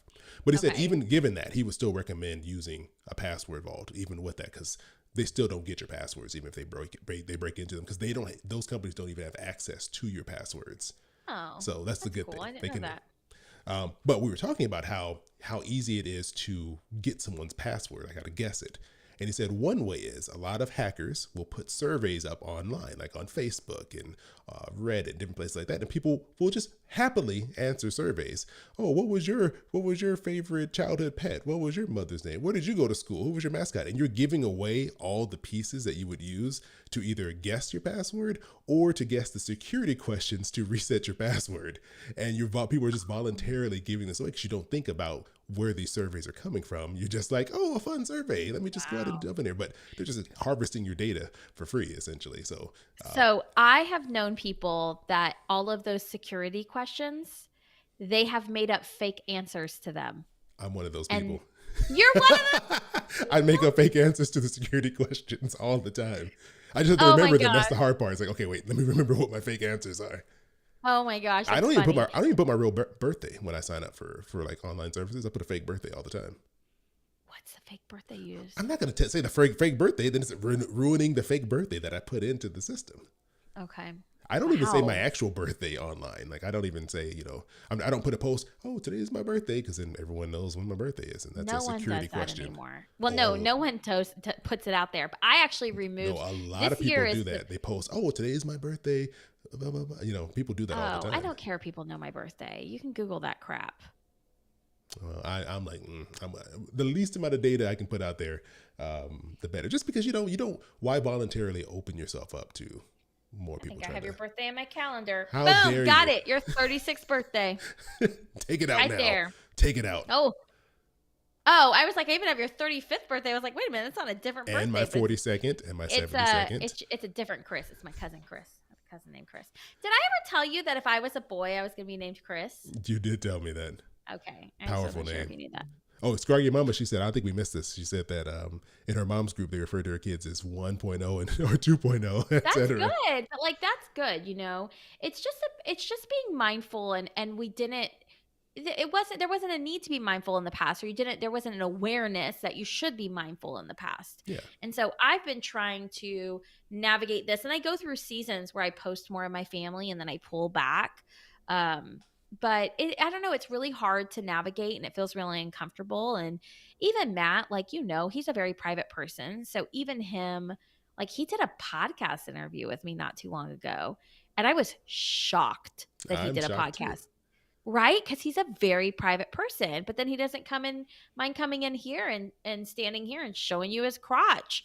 And like they're in the middle of a podcast recording. Well, I mean, when you can start unlocking phones with your crotch, then maybe he'll stop doing that.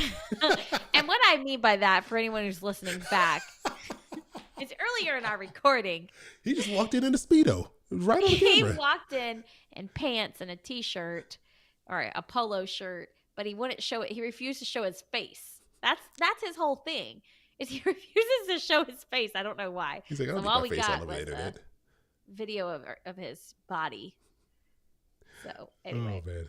Okay, all right. What's next on our list here? And what's next is a shout out to Scroggy Mama. Oh yeah. Do you have this in the notes? You can see this, right? You want to read it? I can see this. I kind of make the font bigger. Oh my goodness. Hold on. Less. Okay. So Scroggy Mama, shout out to you. You had said that here's what you wrote. I'm listening to the latest Patreon episode because I missed the first half during the live recording. I loved the discussion about generational wealth. My initial feelings matched Chris, but I really liked Allison's view. If I reflect on my upbringing versus my mom's and the position we are in now and the opportunities afforded to our children, I do wonder if there's another term that could be used when there is advancement, but not quite generational wealth that we automatically think of.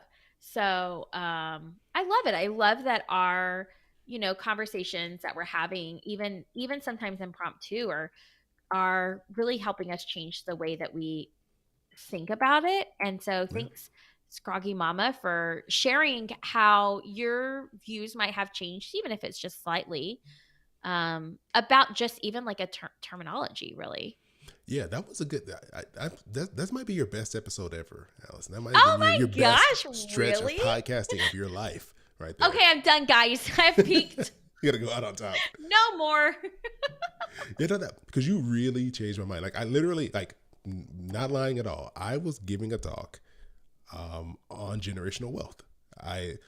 Instacart had reached out to me for their employee resource group, and a couple weeks ago, I was getting ready to talk with them. I was prepping, and we had the conversation literally days before I was going to give that talk, and you had me completely rewrite how I was going to approach it based off of the conversation. So do I get 50% of your income from that? Yeah, here. Just keep an eye on your mailbox. It'll be there soon. Okay. Okay, great. Thank you. But yeah, you made me completely rethink how I was approaching that, just because it made complete sense. So yeah, your best podcasting ever. You've ever said to me, which is kind of sad because you say a lot of mean things to me. I said that you were pleasantly short one time. I think that's nice. Oh. Hey, Yeah. shout out to my son, James. I took him to his well visit today. A well visit is when you take kids to the doctor when they're actually well and not sick. But you do it every year just to check up on them. Okay. I just knew that you wouldn't know what that is. That's Thanks fine. for breaking You that don't down need for to know. me. Wow. You're welcome. And he is in the 95th percentile for height. My kid. Well, I mean, look at Matt, how tall he is. He's canceling out your short jeans. Me. This came is he already he's already taller than you, isn't he? No, but the doctor was like, he is taller than most children his age. Obviously, he's in the 95th. And then she goes, look, he's almost taller than you. He's probably, I think, he's like 7 inches shorter than me. Well, this is your youngest, though, right? He's 8. Yes. Yeah. Your oldest son is already taller than you, isn't he? No, he's not. I thought he would be. But he's not. So, and that's the kid who I said, Evan, one day he was like messing with his brother. I think I've told this story, messing with his younger brother. And he was like being a jerk. And I said, one day James is going to be bigger than you. And he's going to like get back at you for all of this. And Evan, I thought that would stop Evan. And Evan was like, I better get it in while I can. See, what you do, you establish the dominance so that even when you become the shorter sibling, they're still afraid of you because of all the abuse they've experienced over the years. The trauma. Have you, are you shorter than your brother or are you taller? No, I'm taller than him. So I never had to deal with that. I never had to reckon with my actions. Okay. Yeah, it's not a huge height difference, but I'm probably like, I don't know, maybe like 2 inches taller than my brother. How tall are you? I'm 6'2". 6'2". And he's about, as he says, 5'11" and a half is how tall he is. Oh, okay. Scroggy Daddy swears that the oldest is always the shortest. See, but Matt is the oldest and he's 6'4", and his brother is 6 feet, I want to say. But yeah, Matt's 6'4". He is 14 inches taller than me. It's ridiculous. It's stupid, ridiculous. He was like, on our wedding day, can you wear really high heels? And I was like, on our wedding day, can you walk on your knees? Like, you're gonna need stilts, basically. Oh, goodness. Okay, you have something written here. You have a beef with something. I got a beef. Let's hear it. I got a beef with the streaming television world because they keep canceling my favorite shows, and I'm getting tired of it. It's been a bloodbath of TV shows over the past 6 months. It feels like, because like a bloodbath. It's been horrible. So like over the past few years, there's like a billion shows coming out. Like I feel like every day there's like 5 new shows coming out, and then it slowly kind of started to cut off. It's like just kind of dried up, and then all these companies are trying to be like, oh well, we're losing money because people can't have 12,000 streaming services, and everyone's trying to cut back. So they're like, what, we're just gonna start canceling stuff, and they're canceling good shows. Okay, like what? All right, so the most recent victim was a show called Reboot. It's on Hulu. It stars Keegan. Wait, I always mess up his name. Keegan Michael Key from Key. All I can think of is that guy on Nickelodeon. Who's that?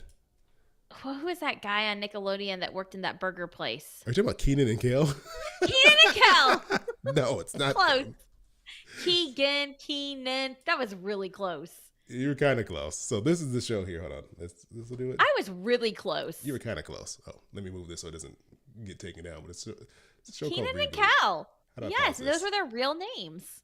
It's a show called Reboot. It's like this kind of like meta show about these people they're basically bringing back an old TV show, this fake old TV show from the 90s. That was kind of like I don't know, like the cheesy sitcoms back in the day. And they are bringing back the actors and because the show's getting rebooted on Hulu. And so it's about them remaking the show, and it's like the daughter of the original writer is rebooting it, but they have like an a strained relationship. And it's just and Johnny Knoxville is in it randomly. There's a bunch of really funny people in it, and it was such a good show. I really enjoyed it. I found it kind of late, and I binged through it quickly, and then I just heard yesterday that it got canceled. Oh, I'm sorry. Another victim. Then I think what else has been canceled over the years? So they canceled. There's a show called Glow. I don't know if you ever watched that. It was on Netflix. It was like a fake biographical show of a like women's wrestling league with definitely Allison didn't watch that. Brie. Mark Maron was in it. It was really good. They canceled that. They canceled Santa Clarita Diet. With Drew Barrymore. I did watch some of that. They canceled that. They're just canceling all the shows I like left and right, and I'm bitter. I want to know how many streaming services you pay for. That I pay for? That or you that I actually have? pay for. Nope, that you pay Okay, for. so I pay for Because hold on, and here's Okay. why. Here's why. I feel like everyone has a million streaming services, Yeah. but I feel like people aren't paying for that many streaming services because they're bundled into something free or they're sharing passwords. So don't tell me everything you have. We know you have all of them. Pretty much. You have access to all of them. I want to know what you actually pay for every month. Out of pocket. I pay Out of pocket. for let me think. Hulu. Okay, I need your login. No, I'm kidding. Actually, I think I could share it with you. I'm not sharing with that many people. No, I get Hulu free. I have Hulu, and I pay for.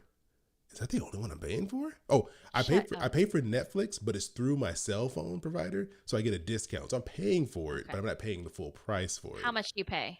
I want to say I pay like $12 or $13 a month for Netflix. I pay $14.86. And then recently, me and Logan, we went in on Peacock. So we split it. It was like $80 for the year. So we both put in $40 and got that. Because I was like, neither one of us like it enough to pay full price, but we'll split it. But other than that, I think I get HBO because my parents have HBO. I get Apple TV free through my cell phone. And I'm like on like a free trial of Paramount Plus and Showtime. What about Disney Plus? Oh, and me and a friend split the cost on Disney Plus. So yeah, there we go. Okay. I think that's all. Okay, so I pay for Netflix $14.86 a month, and I don't pay for Hulu. We were paying Hulu. We get free through Verizon. And we were paying for Hulu no ads, but we canceled that. And now we just have Hulu with ads. You're sitting there watching commercials? I can't do it. I do. If I'm paying, I'm just going to pay for it without commercials. Because I'm too cheap. I can't take it. Cheap. I cannot It's ridiculous. Take it. It's awful. And then I think we pay for Apple TV. I want to say maybe we pay yearly for Apple TV. I can't remember. Maybe we have more. But we get Hulu free. We get Peacock free. You ready to hear this? The only reason why we get Peacock free is because it was offered with our old internet provider. We changed internets, but Peacock and the internet provider never talked.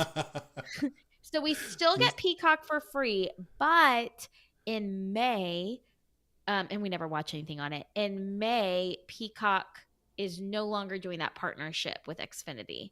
And so we will probably lose that. Oh, and we get Disney Plus through our cell phone. So all we pay for is Netflix now. Yeah, we're pretty close. I paid for 1 month of HBO Max just to watch White Lotus, and then I canceled it. The HBO, I think it might be my favorite streaming service. Oh, really? I think it's close between Apple TV and HBO. Yeah. Oh, welcome, Beth Ann. She made it in. Welcome, Beth Ann. Yeah, Scroggy Mama says our streaming cost is shameful. I think, here's the deal. I think that when you add, as long as you don't have that in cable, it's okay. Like, Yeah. if You you can have have cable and and a your million streaming services, like cut one or the other. But I have found like I don't know why. I feel like Matt nickel and dimes me. This is his fault. He was like, "We're getting rid of HBO Max," and I was like, "What?" And he was like, When was the last time you used it?" And I was like, "Oh crap, I haven't used it in a while." So I have now adopted this mindset that I can cancel it and I can always come back to it when I want to. Exactly. And that's my mindset with streaming services. And it was very freeing for me to adopt this mindset because I kept holding on to HBO Max, like, just in case, just in case. And then when White Lotus came out, I was super upset and you were rude and you were like, I used someone else's HBO Max login. I can't give you mine. And so then I was like, I guess I'll pay the $16 for 1 month. And then I just binged it and I canceled it and I felt really good about it. I was Yeah. like, okay, That's the this is great part great. about it. You don't have to have Yeah. all of them simultaneously. And the good thing Yeah. is, when you go in, a lot of these, Netflix doesn't do this anymore, but a lot of them, when you say you're going to cancel, they'll give you a free month. They're like, please don't go, take a free month. And so, hey, you make it like a 2-for-1 special. Exactly. So play the system. That's is what we're right. saying. You know, just there's so many shows coming out now. You could be like, okay, this is going to be a Netflix month. My next month will be a Hulu month. They just kind of rotate them in and out. Oh, and I forgot, I have Amazon Prime because I have Amazon Prime. Oh, well, Prime we have Video. Amazon Prime too. We pay for that yearly. That's not really anything good on there. Although we did watch that Nate blah blah blah comedian. Oh, yeah, I know He is exactly what you're talking hilarious. about. Nate blah, blah, blah. One of my Nate favorites. blah blah blah. Nate Burkus. Nate blah blah blah. On Amazon? Oh yes, he's hilarious. Matt and I Bargates? watched him the other night. Nate Is it Nate Bargates. Bargates? Nate Bargates. He is hilarious. He has a new Amazon special, and he's so This guy good. here?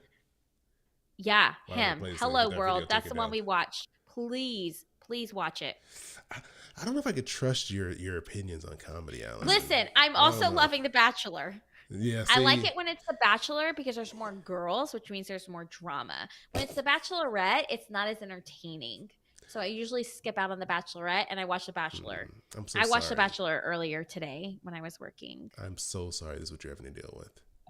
It's great TV. Like, You know, don't since, hate. Since we're talking about TV, I'm going to turn this into a TV segment because I've been watching this new show called Extraordinary on Hulu. Let me see if I can find it here. Are you so excited for Ted Lasso to return? Ted Lasso's coming back in like 2 weeks. This is their third and final season. Final?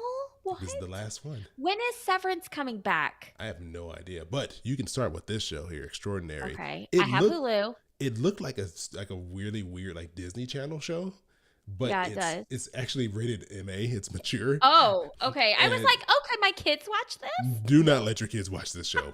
Okay. So it follows these 4 people here. She's the main character, and it's British. She's Irish, and I think everyone else is British. And they're in this world. Everyone gets some type of superpower, and it varies once they turn 18. But she never got any powers. But it's not a superhero show, so it's not like oh, they're all, doing superhero stuff. It's not that type of show. Okay. Because the powers can be all over the place. Like, so her friend here, she has the ability to like basically let dead people inhabit her body.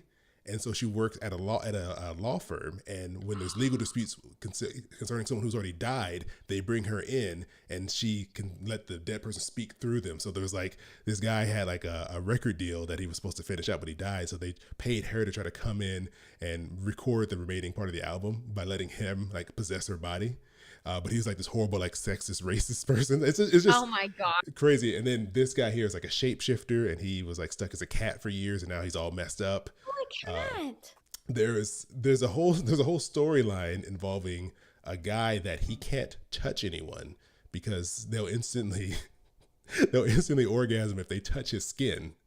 And he discovered this because he was playing catch with his dad, and his dad shook his hand, and he tried to give him CPR, and it was just a horrible thing. This show is off the wall. It is crazy. And I did not expect this at all because it doesn't look like that's what this is going to be. This looks like some kids show that's going to be on the Disney Channel. Yeah, and it does. do not let your kids watch this show. Do Okay, not. great. Good to know. Good to know. Oh, but it is a hilarious show. I would highly recommend it if you're looking for some comedy. And I just randomly came across it. Didn't even know the show existed. Okay. Oh, yeah. There you go. Okay, I have some exciting news. Okay, what is it? Can I talk about this? I don't even know what this is. What is it going to be? Have I not told you? I feel like you're setting me up to No, make a I've told joke. you. No, I've told you.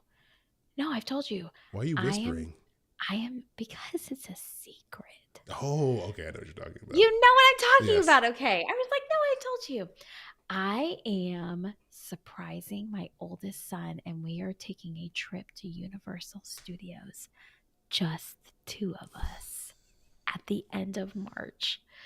I'm like, you tell Why me are I'm you? not a cool I mom like how you're after covering that you're covering your stunt. mouth, like just in case he's up the stairs trying to read my lips. Yes, exactly. Um, I am taking him out of school. I'm checking him out of school on a Thursday afternoon, like right before school ends. And we are going to head straight to the airport. And I said, Matt, you have to pick up James and deal with the catastrophe that will ensue when he finds out he's not going on this trip. And Oh, it's just going to be he's me and gonna be so Evan. mad. I know, but we're calling it a fifth grade trip. And I said I'm going to do the same thing with Evan or James when he's in fifth grade. But we are going to go and we are flying out on Thursday and we are flying back on Sunday. And let me tell you that Frontier Airlines is the worst freaking airlines in the whole world. I hate them. They're You so don't stupid. I just say. want to cuss right now, but I'm not going to in case Scroggy daughter is listening. Oh, I forgot. I was Uh, telling a story about the TV show. I'm sorry, Scroggy yeah, Mama. way to go, I Chris. was. I Gosh, did it's not supposed mean to to be tell that. PG. I But completely forgot. I am so excited. Matt is not happy about it, but I don't care. Because I wear the pants in the family. I'm the one in charge. What? Wow. He just doesn't want Evan to miss school. And I said, he can miss one day. Fine. Yeah, I'll be Doing fine. this. One day, Yeah. he'll be Yes. okay. So if anyone has ever been to Universal Studios in Florida, give me all of your tips. I've never been. I get a little nauseous on roller coasters, so I'm kind of nervous. But I'm going to pack some Zofran that I find on the black market. Don't let. I hope your mom's not listening to this. I know, right? Okay, wait. I was looking for this. Okay, you What is it? mentioned Frontier, right? Oh, And I I got found, the cheapest. I got the cheapest. Hold on, let me tell you about my issue with them. I found the cheapest flights going from Houston to Orlando for two people. And I was like, do I need to check a bag? Heck no. Do I need to put a bag above the seats? Extra $52 each way. I was like, nope. So I $52 bought each way. each way to put one bag in the overhead compartment. So I want Matt to go get it for me and bring it here. I bought the coolest freaking backpack. I was like, look, we're going to be And gone you 3 nights. you didn't have anything you can talk about in What I'm Loving. You have this backpack that's so cool. Oh, I'll talk about it next time. Because I told you sometimes he listens to podcasts. I didn't want him hearing this podcast, but I'll talk about it next time. But I bought this really cool backpack that's like meant for travel as my personal item because I was like, look, we're going for 3 nights. We're going to be at a park. Like I bought a fanny pack because I'm cool like that. I bought a backpack and I was like, this is gonna be great. Like I'll pack 4 pairs of clothes. I don't need to, they have shampoo, conditioner, all that stuff at the hotel. I'm not gonna be wearing like makeup. So we're just gonna go. I'm just gonna have our bags ready. We're gonna go. Then I got the cheapest flights. Then at Frontier, I got a flight there on the way there on Thursday and a flight back on Sunday. It was perfect. Frontier cancels my flight on Sunday and Of course rebooks they me. did. Are you ready? For a flight leaving Orlando at like 3:00 in the afternoon, no big deal. I had a direct flight going back at 3:45 to Houston. They have me arriving in Denver, staying overnight for an overnight layover. I like how you in pass Denver. where you live first. Yes, overnight layover in Denver to come back the next day at 1:30 in the afternoon. Oh, why not just add an extra 24 hours to your trip? I was like, okay, this is ridiculous. So I got mad and then I had to cancel that flight and book Southwest, which was more expensive. Hey, But it's at least better it's nonstop. versus a headache. Well, here, Versus, because I was like, then he's gonna miss a day of school on Monday, and I have to pay for a hotel, no. like, and Ubers to get to the hotel. Stupid. Scargy Mama has a suggestion for you in the Discord. You didn't get the thing that you strap on your butt and pull your pants over, did you? So it just seems like you've got big. What the heck are you talking about, Rocky Mama? So is there some bag that you just put around your waist and you just pull your pants I have over it? no idea. What is she talking about? I'm That's afraid to Anna's Google typing. this. Oh my gosh. Yeah, just Google strap-on butt. See what happens. No, don't Google that. No. Okay, hold on, wait. Before I want to show you this. I came across this video before you told me about this. Where's this scene at? Do I have it up here? I gotta go click it with my I'm gonna text mouse Matt here. and tell him to bring me my new bag. Here we go. Oh wait, that's the wrong thing. How do I switch this to my other screen here? For packing, yes. What are you talking about? So I found this Come video. on, put a link in the Discord, or else we're gonna think you're crazy. Oh, to get around bag. Yes. What did you think it was for? Just to have a big butt? I have no idea what she was talking about. Oh, well, here. Okay. Allison, this is what I found last Hold night. on. I was just scrolling on TikTok. Are you texting? Matt's like, It's you're still doing a in podcast. Why am my I getting texted while closet. you're I know. making a podcast? I know. Okay. I Okay. came Show me. across this Show me. video. Show Hopefully me. you can hear this. 1, 2, 3. Yeah. Frontier lost all our luggage. So Okay. all those people there apparently Oh my gosh. lost they don't have their bags. It's just gone. Heck no. I am so hesitant to check bags anymore because of all the horror stories. I'm like, no, I'm not going to do it. It's not worth it. It's like, to me, we are going to Hawaii in May for 2 weeks almost. And I'm like, how can we fit everything in a carry-on? There's Like, no way you can do that. I know. But I you know, know. There's. I no bought way. air tags, Apple air tags, and I put them in like the inside of the lining of my luggage, and so I could always see if the bag was on the plane with me as we were traveling, or if it got. And what would you do if separated. it's not? Well, you can track it down. But I've read Okay. this story about this couple. They were going on, I think they were going on their honeymoon, or I forgot what it was. The airline lost all their luggage, and they went through all this back and forth. They're like, oh, we don't know where it is. And they used their air tags to track it down. They gave it to the police. The police went to the warehouse where they basically had a warehouse full of luggage that the airline was going to donate to charity because apparently it got lost, and they were able to Oh find my their bag. It took 24 hours for them to dig through all the luggage, and they finally found The their police luggage. dug for 24 Well, no, hours? The airline went through and had to go through and search through Oh, all the I bags was like, in I don't see storage. the police doing No, they're that. not about to do that. But yeah, like, so at least, I mean, worst case scenario, 3 months later, you might be able to locate your luggage. But at least it helps you pinpoint where it is, because you can find it That's even if it's true. not like near you. I'm just so worried about, like, I don't even want to deal with that. Like, I'm gonna show you. I mean, as long as you don't have a layover, you're fine. Like, if you're doing a direct flight, there's normally not a problem with that. I don't know. I don't trust anyone anymore. Because the layovers is No, where the but- problems happen, because they're trying to take your bags out of one plane, put it in another plane, and they I get don't lost in know. the process. I'm gonna send you this. I'm gonna put this link in Discord. You pull it up. All right. This is what I bought. So I got the size small, and it's supposed to be really good. And this is gonna be my new travel backpack. So like when I see you in Colorado, this is gonna be the backpack I have. All right, copy link. Let me see what this is. But I like it a lot.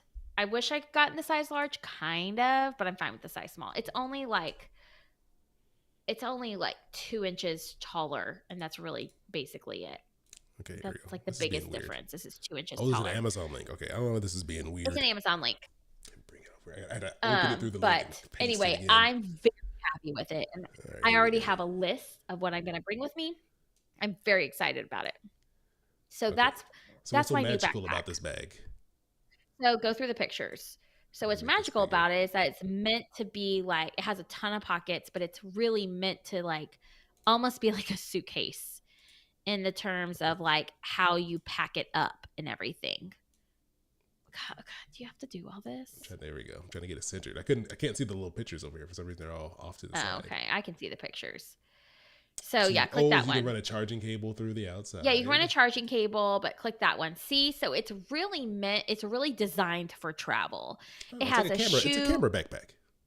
I don't know what a camera backpack Yeah, is. I have a backpack like this for camera gear. It looks just like this, except there's like little dividers that you can Velcro in and out. Oh, It's just okay. like a Well, deep backpack. I don't have that. But anyway, it's really amazing. It has like a shoe pack where you can put your shoes in and everything. So I got the small, and I'm literally like, I'm going to pick him up from school at 2:30. I'm going to have our backpacks in the car. I'm going to video him. He's not like super reaction though. Like he never has big reactions, but I'm going to be like, we're going. And I don't know how I'm going to tell him yet. I don't know if I should just be like, go straight to the airport. Or you're just and not gonna like not tell him at all? Like just pick him up and just drive?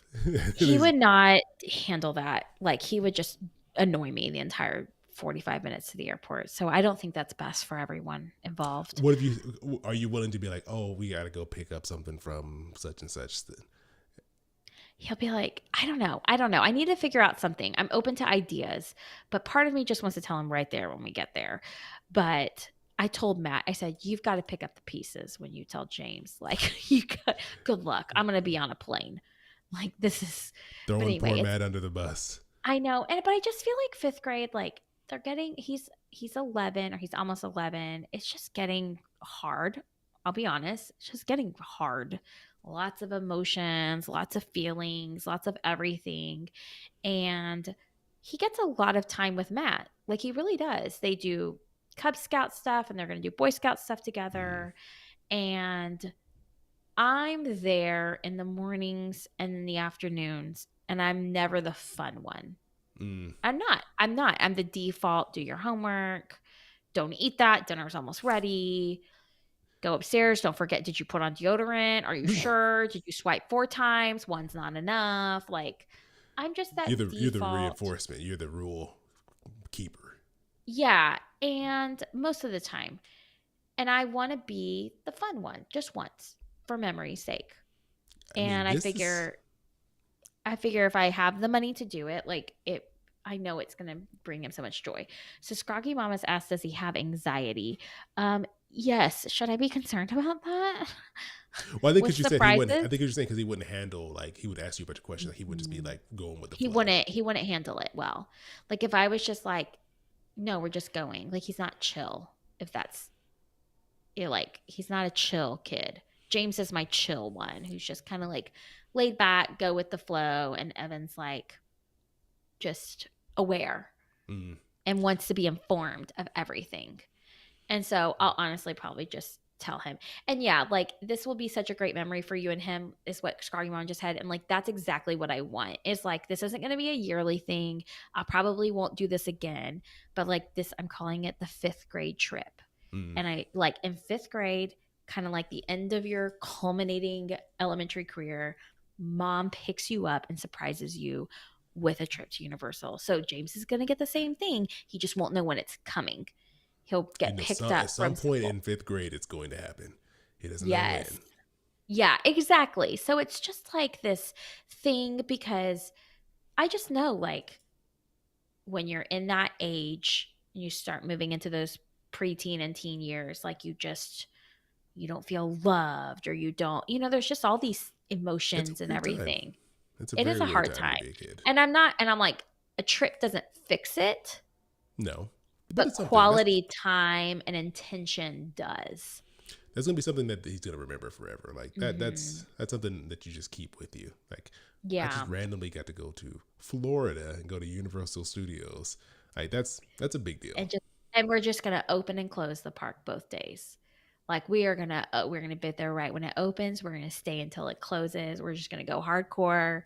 As many, like whatever he wants to do, as many times, as many rides and everything. And yeah, it is. So Scroggy Mom, I will say that it's very exciting. I am so excited about it. Like I am just so pumped and so excited and so thrilled. And I'm so excited that like it's a one-on-one thing where he can feel special and that every moment is devoted to him. Because as the older child, you probably know that the younger kid, and the younger kid usually gets more attention because they're younger, because they need more help or they need more support, all those things. And so I'm so excited to get to do this with him. because the younger kid is the one that gets more typically in terms of like time and attention and everything. Yeah. So even if it's something small, you know, a small trip, a small like intentional one night away, like we're gonna go, even like a staycation, like we're gonna go get a hotel room and we're gonna go to a movie and we're gonna go to dinner and we're gonna swim in the indoor pool together and come back. Like that, I think does the same thing, right? Yeah. But it's honestly that like managing money well allows me to be able to take him to this experience, which is exciting because I've never been either. You're gonna be more excited than he is. You're gonna be running around there. You didn't get to go to Harry Potter World. Are you gonna drink some butterbeer? Hell yes. Man, What kind of question was that? There's literally Universal Studios is like 45 minutes from where I live. I could easily just drive there and go get some butterbeer, but I haven't done it. I need to do it. Oh, well, then you have to pay to get in just for that. I know. It's expensive. Yeah. So yes. So Scroggy Mama says, I have mom guilt because I work so much and some individual time with each would be loved by them. And you're right. Like that's exactly what it is. Now, I will say I have a friend. She has 3 children and she asked her middle son the other day. She said they went to dinner and only her middle son wanted to go out to dinner with the parents. And she asked him just in passing because she's just heard these things about middle kids. And she said, do you feel like you're always overlooked? And she was expecting him to be like, no, because he's super easygoing. And he was like, yes, yes, I do. And he is in 4th grade. So he's like old enough to be super independent. You think like, oh, they're not bothered. Yeah. And she was like, oh my gosh, I had no idea you felt like that. And so she said, what if we did a date, just me and you? And so after school on Friday, just the 2 of them went to Starbucks for 30 minutes. And he got to pick out his Frappuccino and she got herself a latte and they sat there and they just talked about the week. He looked forward to it all day long. He even told my son they were riding bikes home together. He was like, I can't play today. I'm going on a date with my mom. We're going to Starbucks. Like he was so excited about it. And his cup was so full because it was intentional and it was special. So I think like taking even just small things like that and implementing them into our life is like, it really helps them, I think. Just create that better relationship so that way when they're older, they're willing to open up about really like things they're struggling with. No, I love that. Like just to have that personal time. I feel like the era we grew up in, I mean, it may just be my family, but I feel like that wasn't really on parents' minds as much. No. They were just like, look, you just need to be alive. Let me just keep you alive for 18 years. Come home when the street lights are on. You know, my mom did when we were very young. We were at home and I mean, I'm talking like I was in 1st grade and she was like, just go out there and just pick pecans. Because we lived in like our neighborhood ended and it was just this massive Go out there, field do some with manual pecan trees. labor. And she was like, just go pick some pecans. I'll give you a penny for every pecan you pick. We were gone for like 6 hours picking pecans. Like she gave us each like $20 because we came home with 2 wagons full of pecans. She had no clue where we were. We were just out of her hair. Yeah, we're not bugging them and making noise. Yes. If my kids were left for 6 hours at that age, I would be like freaking out. Yeah, we would just be gone. You'd just be gone all day. You come back all sweaty and smelly, and then you eat dinner. Like you just free roaming it. I feel like parents are. You just made me think of another awkward story I could add to my list. Free roaming it out in the fields of Texas. There we go. I got this. I got another one.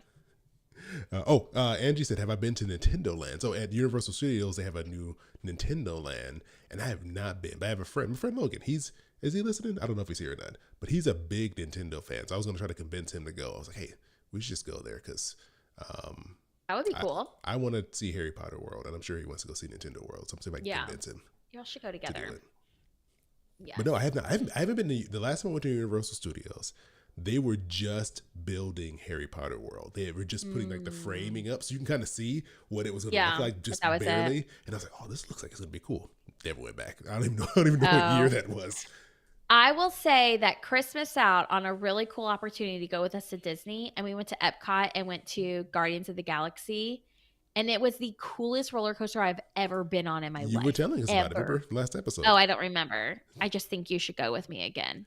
Oh, and Chris, we should host a meetup. I don't know if any of our patrons are in Denver. Where, Is in anyone Florida? in Denver? No, in Denver.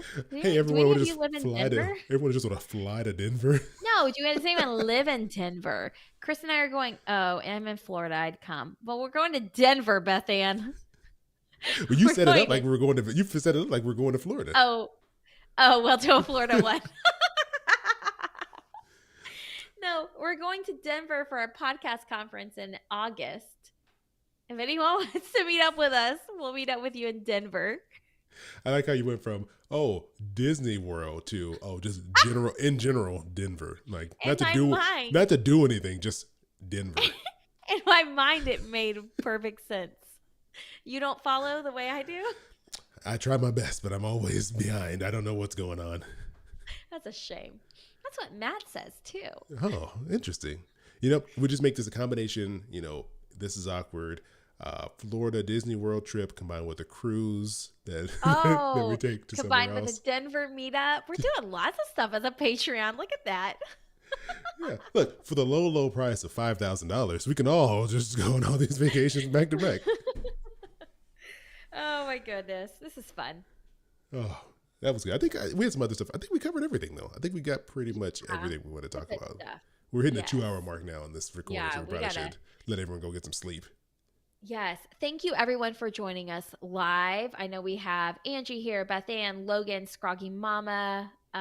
We'll be back whenever we're recording again. And thanks guys for being flexible with me. I know that I was sick last week, but I feel so much better. Yeah, thanks a lot, Allison. Yes. Sorry about that, but we're going to be recording on March 2nd. Next Thursday. Yeah, next Thursday, March 2nd, 7:30. Same time, same place. No, we don't quote Central Time because no one even needs Central Time. Sorry, 8:30 Pacific. No, 5:30 p.m. Pacific Time, 8:30 p.m. Eastern is when we'll be recording next Thursday.